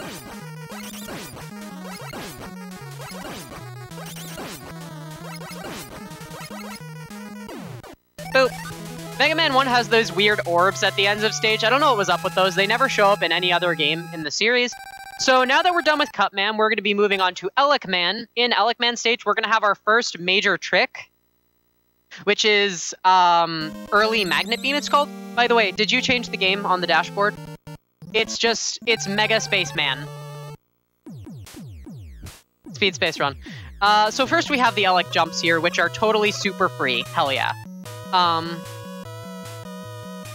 So one thing I should probably talk about right there, you'll notice that I kind of did the screen kind of stuttered for a second. What I did is I paused with select, which is not something you can do in any other Mega Man game. But when you pause with select, it does a couple things. First of all, it cancels Mega Man's knockback animation. Second of all, iframe counters still continue to roll while the game is paused with select. So we're going to be taking advantage of that feature later in the run.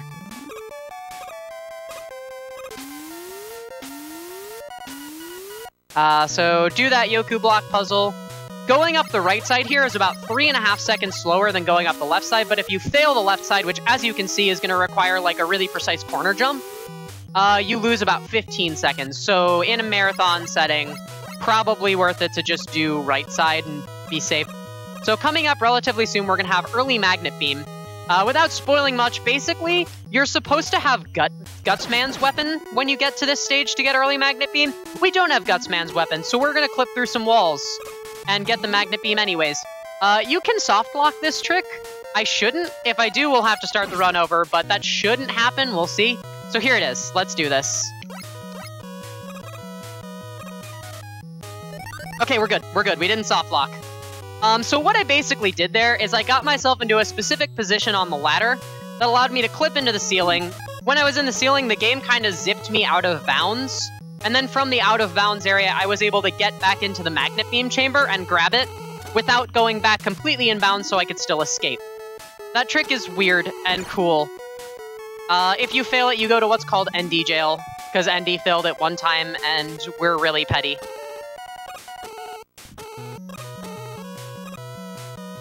So that's the Magnet Beam that I now have. It just creates platforms. It's super useful for making platforming faster and for setting up really crazy zips later in the game that I'm hopefully going to be able to do on this weirdly colored TV. I think there's pictures of what my TV looks like on Twitter. If you haven't seen them, go look at twitter.com/speedrunroc. You need to see what I'm dealing with right now to understand this.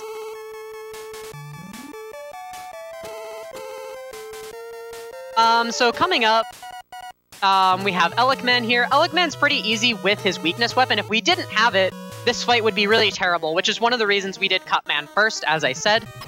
A nice thing about this game is that you can buffer inputs during, like, dialogue cutscenes and stuff. So I buffered a start input during Elecman's health bar fill-up, which allowed me to get into the weapon menu instantly, which is really nice. That's just, like, a small optimization feature that makes things a lot easier. So coming up next, we're going to Iceman stage. Here's praying that I can actually see what's going on in this stage. We're about to find out. It might be a little difficult. Oh, that's unpleasant, yeah. So at the start of the stage here, we're just gonna kill these walking dudes. You'd think kind of... Oh, hey, a 1-up. Nice. That's actually kind of useful for safety. You'd think it would be faster to avoid picking up drops. This is a very early Famicom game. It's in 1987. So this game lags like all hell when it lags. so you really want to pick up those drops to prevent it from lagging. You can trigger a zip from that platform if you're really good, but I'm not, so I'm not going to. So there's some Yoku block puzzles in these next 2 rooms that we're going to skip using the early magnet beam, or the magnet beam that we now have, that we got early, but it's a regular magnet beam. So we're going to just skip all of that, because Yoku block puzzles are the worst. This is one of, like, the scariest sections of the run, because that can happen, which is really bad. Because now I have to do Yoku block puzzles, because I have no magnet beam. I think I remember these.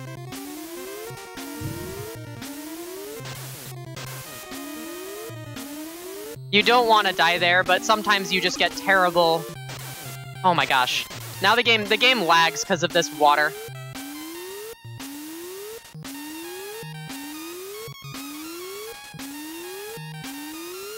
Okay. The second Yoku block puzzle is even worse.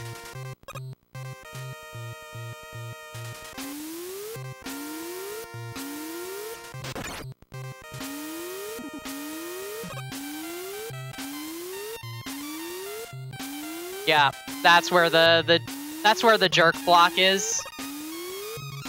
Oh my god. I am very sorry that I'm doing Yoku blocks right now. I'm not a real speedrunner.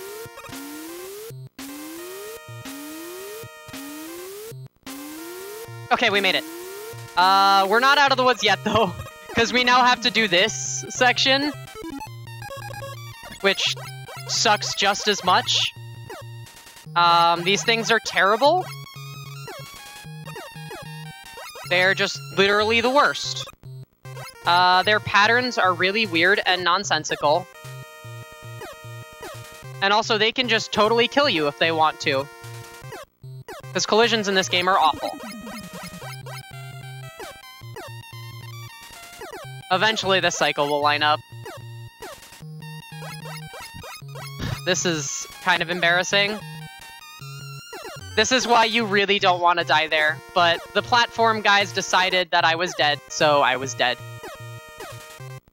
Any day now? Any day now? Any day now. I don't know. Yeah, no, I have no magnet beams. I literally cannot do anything right now until this guy decides to come back over here. Oh my god, that was a scary, scary jump. Yeah. Okay, we're in there. Oh my god, that was super dumb. There goes, like, a solid chunk of my estimate. I don't know if I have any more magnet beam now.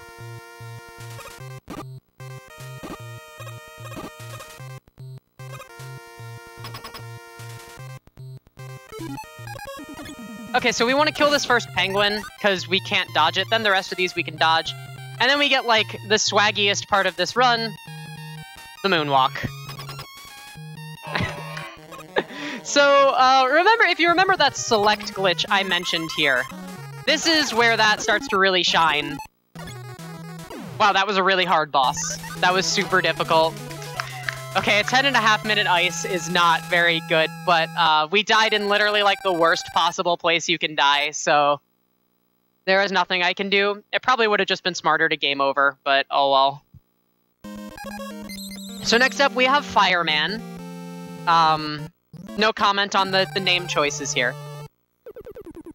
We're gonna do a cool zip in this stage. There's a significant... Oh god. I cannot... Okay. Okay. Oh no, that was 1 pixel off. I cannot, like, see this on my TV. There we go. Okay. I can do it off of the restream on the projector.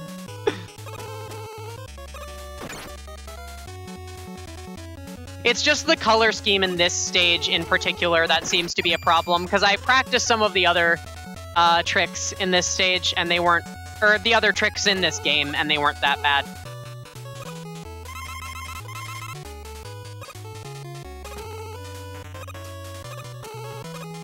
So here comes the best zip in the game. You just hit this floor really hard, and the game doesn't know what to do about that. So you just wrap around the screen to the next area. That's bad. Yeah, okay. Okay, so one of the hardest zips in the game is in this room that I've been kind of learning and was probably gonna try, but given the state of my TV right now, it's not happening, unfortunately, so we have to kind of do this the long way.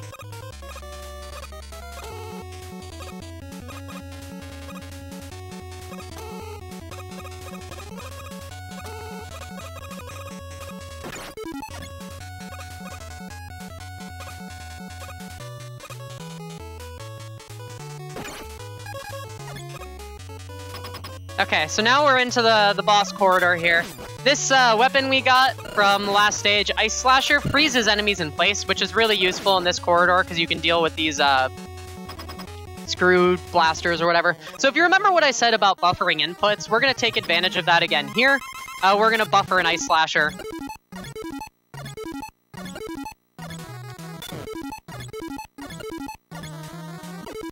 There we go.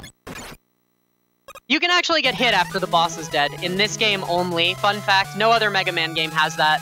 In pretty much every other Mega Man game, frame-perfect double kills go to the player. In this game, you can die after the boss is dead and the game doesn't care. So next up here is Bomb Man, who has the biggest zip in the Robot Master stages that hopefully I can do. I should be able to. We'll see. But first we have to deal with fleas, which are annoying enemies that just jump a lot.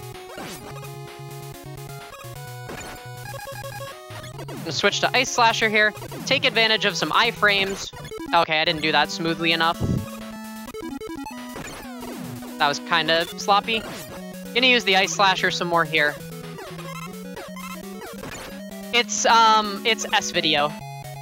This is a modded NES. I'm playing on a RGB modded Famicom, I guess I should explain. So we're actually capturing S-Video, which is pretty neat. And it looks really nice. Okay, so we freeze that Sniper Joe in midair. 'Cause physics.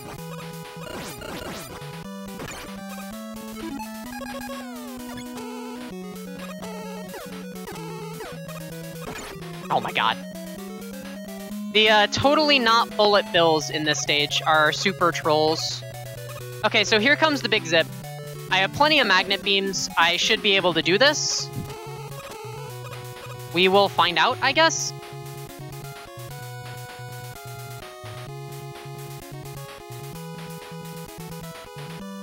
Hang on. I have to look at the projector to do this.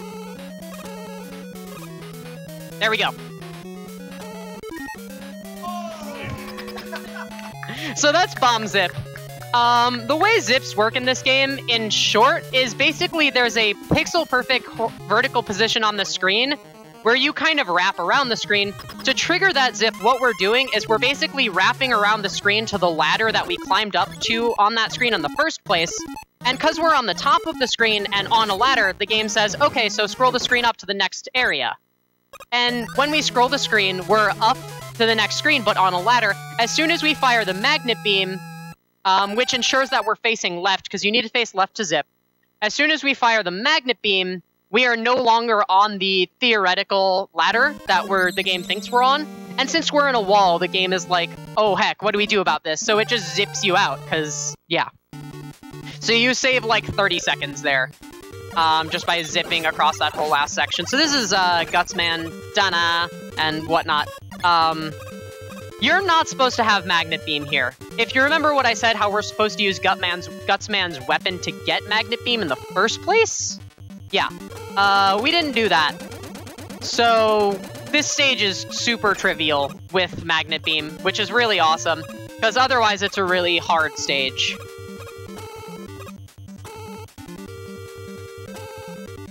Yeah, call Twin Galaxies, I dare you. Okay, I did that a little sloppily. The cutoff on this TV is also very low, which is throwing me off.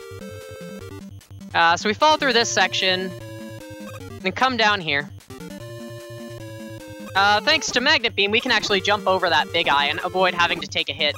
The those enemies jump randomly. You've probably seen me dodging quite a few of them at the ends of stages. There's a big eye pretty much at the end of every stage. It's just a thing in this game. So here's Mets. So now we get to go for the most important trick in the entire game. It's called the ass grab.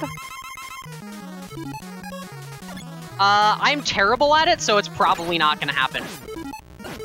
Yeah, no, okay. Well, we tried. You can actually kill Gutsman and grab the, like, stage finishing pickup. I don't know what to call those things. They're not in any other Mega Man game. While in the, like, stun animation. And it's called the ass grab because reasons. So that's all 6 Robot Masters. My PB has a 1410 Robot Masters, so a 1730 is not the most incredible thing in the entire world, but hey, we'll deal. It's okay. So now we're on to the Dr. Wily stages here. This first stage is kind of a jerk. In the first area, there's not 1, not 2, but 3 of those big eyes. 2 of them are potentially avoidable. 1 of them is not. Ideally, you only want to get hit by 1 of them at the most. Okay, so there we go. We got 1. Also, shoutouts to the Tetris floor here. Okay, that was really good luck. So we dodged 2 of those big eyes, which means we have a lot of health, which is really good. So we can just ram through this 3rd one without, like, much consequence. You know your game is well programmed, and one of your built-in, like, things that the player is allowed to do, fire the Elec beam, causes lag. Firebar corner jumps are literally impossible. The palette in this stage on this TV is not super amazing.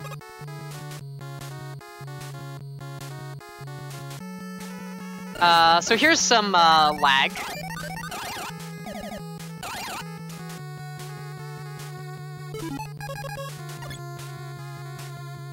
So if you remember that screen wrap I did in Cutsman stage, we get to do that again there. Those are the only 2 spots in the game in which you can do that specific trick, which is kind of a shame, because it's a really cool trick. And it's literally free to execute. Okay, we're gonna grab those 2 magnet beam pickups. So here's a thing with this game. As you can see... Oh, that's bad. The magnet beam is required to pass this room. The game never tells you that the magnet beam is required to pass this room. The game never says, hey, you should probably find the magnet beam before you go to Dr. Wily's castle. The game does not tell you that the magnet beam exists. Okay, this might be bad. Okay, no, we're good. We're fine. For a second, I thought the background was gonna be white and Mega Man was gonna be white, and it was gonna be a really bad time, but we're okay.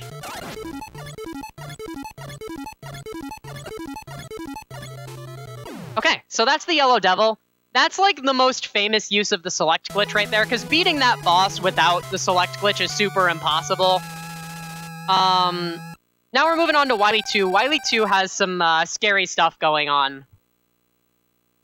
There's a lot of precise platforming, but we should be able to do it.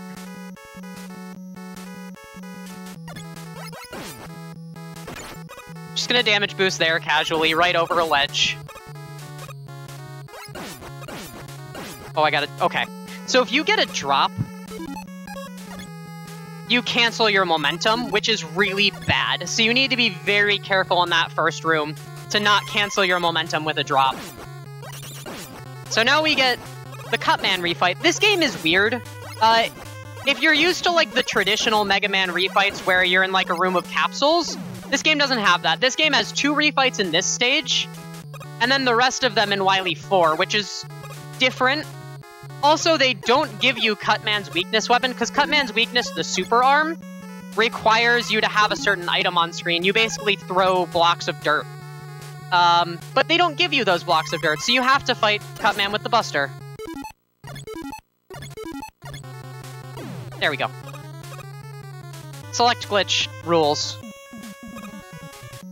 That jump looks harder than it is. That room looks a lot harder than it is. So now we're on our way down to the boss of this stage. We just kind of have to do this section. The fire weapon here, I forget what it's called, honestly. But it has this, like, shield effect, which is really cool. And you're going to see that used a couple times throughout the Wily stages, namely this section, and in Wily 4. So the boss of this stage is a copy of Mega Man, who's rather difficult to defeat, but you can basically stunlock the copy Mega Man with the fire weapon. Because the thing with the copy Mega Man is they copy what power you have active, but you can just kind of stunlock. Shoutouts to the Tetris room, also. Tetris is a good video game.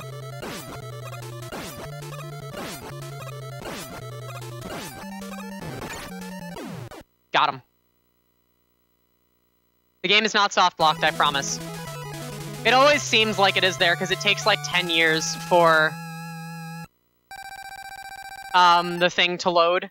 So next we're on to Wily 3. Wily 3 is one of the most make-or-break stages in the entire run, because the biggest zip in the entire game is in this stage, and you only really get one try at it. Luckily, setting it up is rather simple, but if something goes wrong here, we're kind of screwed.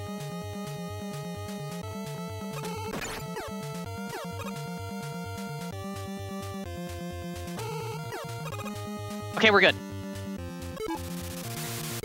Okay, so here's the biggest zip in the entire game. You just mash start, and this just happens. And so yeah, that's the stage. So now we're in the fight with these water bubbles. There's 5 Gutsman blocks. There's 8 of these water bubbles. Mega Man 1 was not a very fair game. So we're gonna kill 3 of them with the Buster. There's actually, I'm gonna say this as a fun fact, because I'm not using it in the run. You can duplicate these blocks with a frame-perfect tap of the shoot button right as the last, bit of dirt leaves the screen. But with the cutoff on this TV being different than the one I have at home, the timing is totally messed up for me. But I don't rely on dupes anyways, because like I said, they're frame-perfect, so they're really hard. So coming up here, final stage of the game, Wily 4. This could go really well, or we could go overestimate. We're gonna find out. We have one long zip, and then probably the hardest trick in the game. A trick that I'm just kind of bad at called Refight Skip, which, as the name implies, we're going to skip refighting 3 out of the 4 Robot Master refights in this stage. So we have to do a frame-perfect magnet beam placement.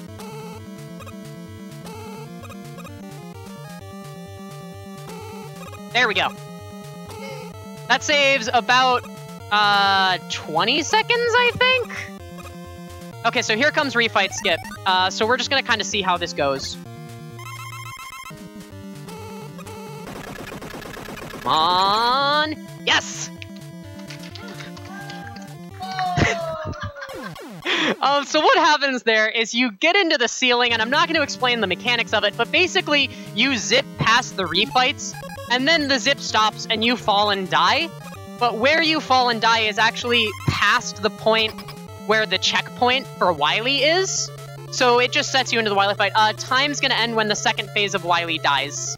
I'll call time, but it's coming up pretty soon. We should be able to get the sub. Oh, we're already past estimate, Lamau. Yeah. I need to be very careful about my health here, which is super great with how this TV looks right now. Okay.